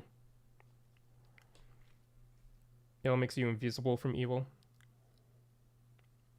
It's just like, if blue is such a direct duality to the red, then why wouldn't Clancy wear blue when going up against the bishops, right?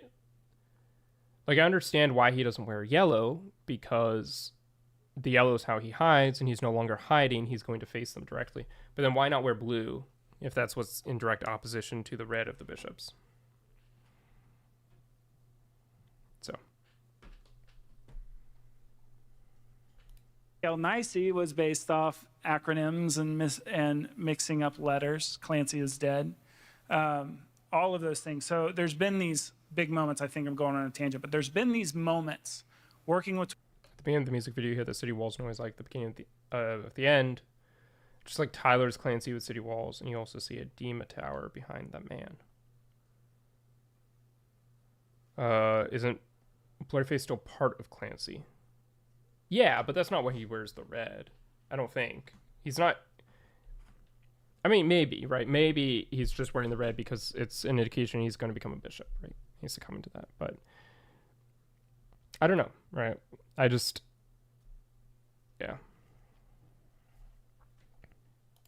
21 Pilots, where you realize the thing that Tyler just said is the first time I've ever heard it. Never heard the name Blurryface before. I never heard Trench before. And And obviously when you hear the song, no one's ever heard boom, boom, boom. I never heard Jumpsuit before. But we heard it for the first time ever. We heard the name for the first time ever. It's such an amazing experience. It's the greatest gift. Okay, this is going off into something else. I might go through and watch all of this at some point. I don't know if I will tonight. I also don't know if I can watch the full thing on a stream. You know, it's TOS rules and stuff. But just because of copyright, I mean, it'd probably be fine if I'm commentating over it all. But I might like go through and find certain timestamps to talk about instead. So if I'd known it was publicly available on YouTube, I might have done that ahead of time. I've been out of the loop on some of the stuff like this, unfortunately.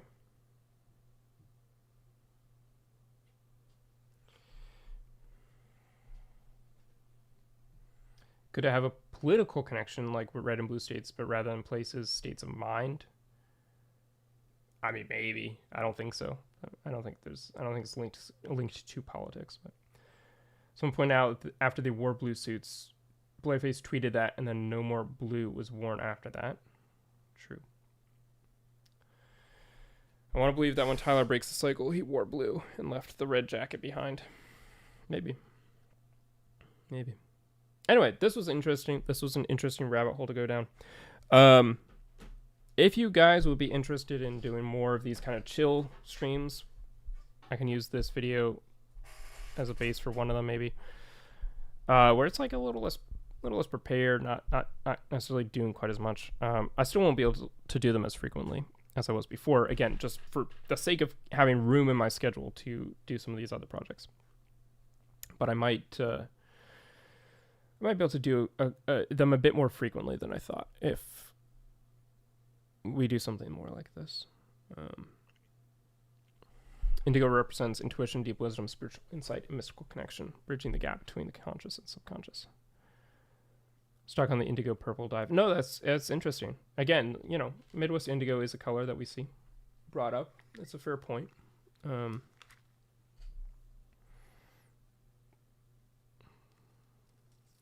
So everyone in the audience is cheering for him, and the bunny feels grateful when he finished the cycle. Yep. When the song stops in the original ending, he likes to accept himself. He won. Go rest, please, and thank you for the stream. Yeah, this baby, this is on the end of one of the longer streams we've done. It was great. I had a lot of fun tonight. But yeah, I for the sake of not just sitting here with a blank stare, I think I should probably call it here. But yeah, this was fun. This was a lot of fun. As always, I always enjoy streaming. I was glad to have an excuse to do it again. I'll try to keep up the once a month thing. We'll see what happens. Yeah. But it definitely, I would say, I'm probably going to watch, or pretty definitely going to watch through this whole thing, because I think it's quite interesting and informative. If you guys, like the 1717 time code that Rollins gave me, very helpful. If you guys have other of those that you particularly want to bring to my attention, feel free to do so.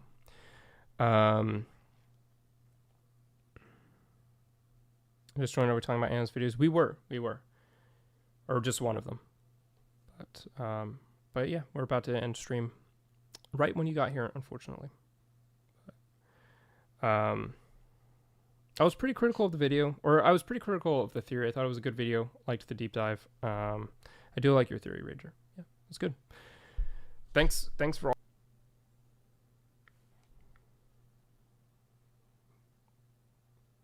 Hello? My internet just completely cut out.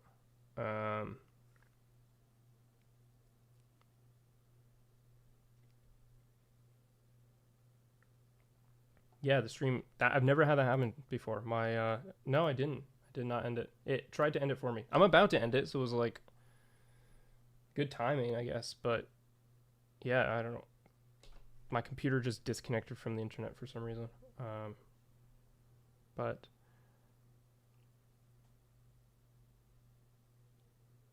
I mean, okay, here's the thing. Look, so I was about to end, but Kaylee seems to know more about this, the Anna theory, than I realized. So, you know, can stick around a little bit more, assuming that you know, YouTube doesn't cut my stream again. So she says, it's hard because we've gathered so much info, it's hard to make it linear when talking about it. I'll let her know if you do want to chat with her. I would be willing to, like, I don't know if she does anything with the YouTube or collaborations or, you know, getting on a call. I would be happy to sit down and do a video with her and hear about what she thinks. Again, look, I thought the video was well done. I like the direction she was going. I'm just not convinced of it. But yeah, I'll be willing to have her on as guest. So why don't you, Kaylee, could you DM me on Instagram if you have Instagram, and we can go from there. I can also shoot her a message. I just don't want to, like, I don't know if she's aware of this at all. I don't want to blindside her. Just for the record, like, I'm not trying to hate on her theory or anything like that. My theory pretty much contradicts her theory is kind of the thing where my theory is that we're not getting another album. But, you know, I think she does seem to be putting thought into what she's doing. I understand you not being convinced, but yes, I'll do that. Yeah, exactly. I mean, look, it was one Instagram reel that I saw as well. So, not convinced so far. I'm willing to have my mind changed on it. I'll be curious to have that conversation. I didn't think you would. Fair. Cool. Awesome. Well, I'm Kaylee. Glad you stopped by because this could be cool. Real Jolly Music. Good to see you. I was asking if you were in the chat earlier because I was potentially gonna watch your new music video, but you know what? Why not? This won't. I love to see you guys chat. Awesome. Yeah. Just you should be able to find my Instagram pretty easily. So yeah, just shoot me a message. We can go from there. Real Jolly Music. I'm gonna test this out. All right. I'm going to see if I can pull up your music video, and I'm gonna scrub through it quickly. And if it looks like absolute garbage, I will not watch it, and I will just end stream without saying anything. I also might just end stream anyway because that seems to be happening. But Real Jolly Music. Is this The Void? Is that your video? Garbage, you say? Yeah, if it's just a straight rip-off of the garbage that 21pilots put out, then I will not watch it. Is this you? Real Jolly Music?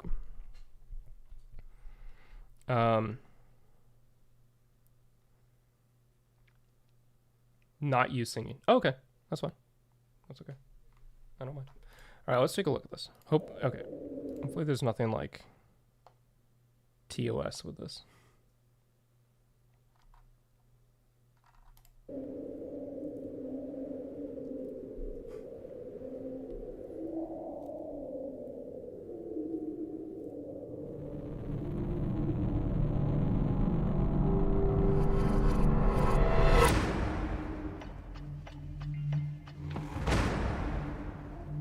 Take me to a place where we can run away. Wait on these voices. I have to ask, how much of this is AI? Telling me what to say. It's not bad overall as a music video so far, but just curious, you know.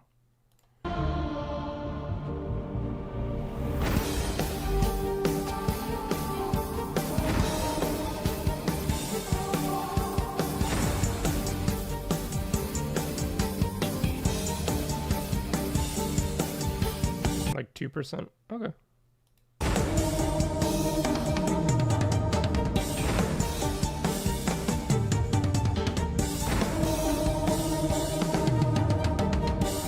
I have to say, I'm going to be, if watching this puts a copyright claim on my video and gives you all the money I make from the stream, that will be quite a play on your part.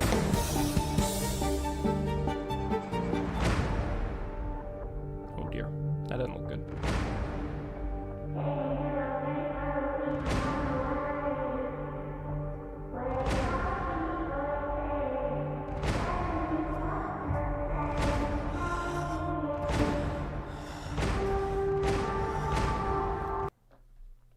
I mean, look, I like the concept so far.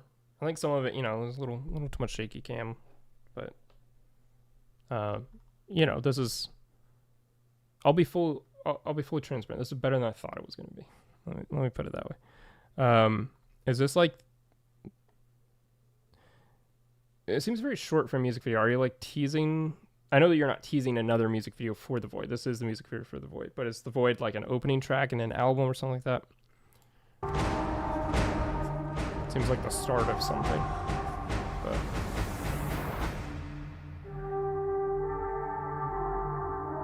Drag Path, a bad ending. Yeah. Just hits his head on a log. No, thanks for sharing. I liked the beginning better, I think. Like, just there's some parts in the middle that a little over reliant on effects here that didn't look quite real. I'm not even critiquing the music because that's, I mean, I don't know. I don't have like strong opinions on it. It's intro to your lore. Okay, very cool. Yeah, we'll continue to share it.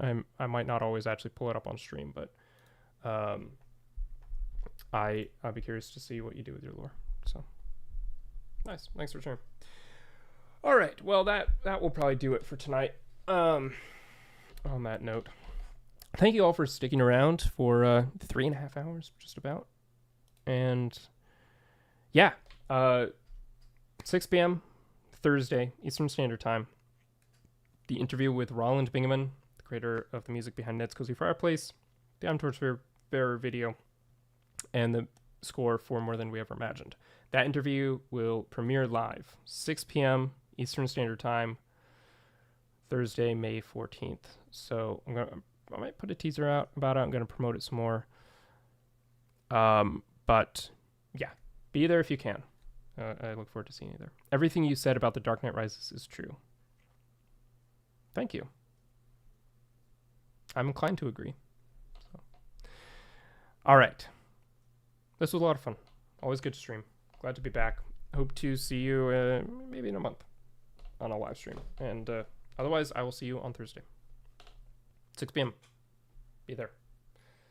I do think it will be worth your while. So it's a good interview. On his part. Good answers. Premier link, if I can, I'll be there. Yeah, I mean, it's here. It's just most, the, whatever you call it, the video on my channel. So. All right. Have a good night.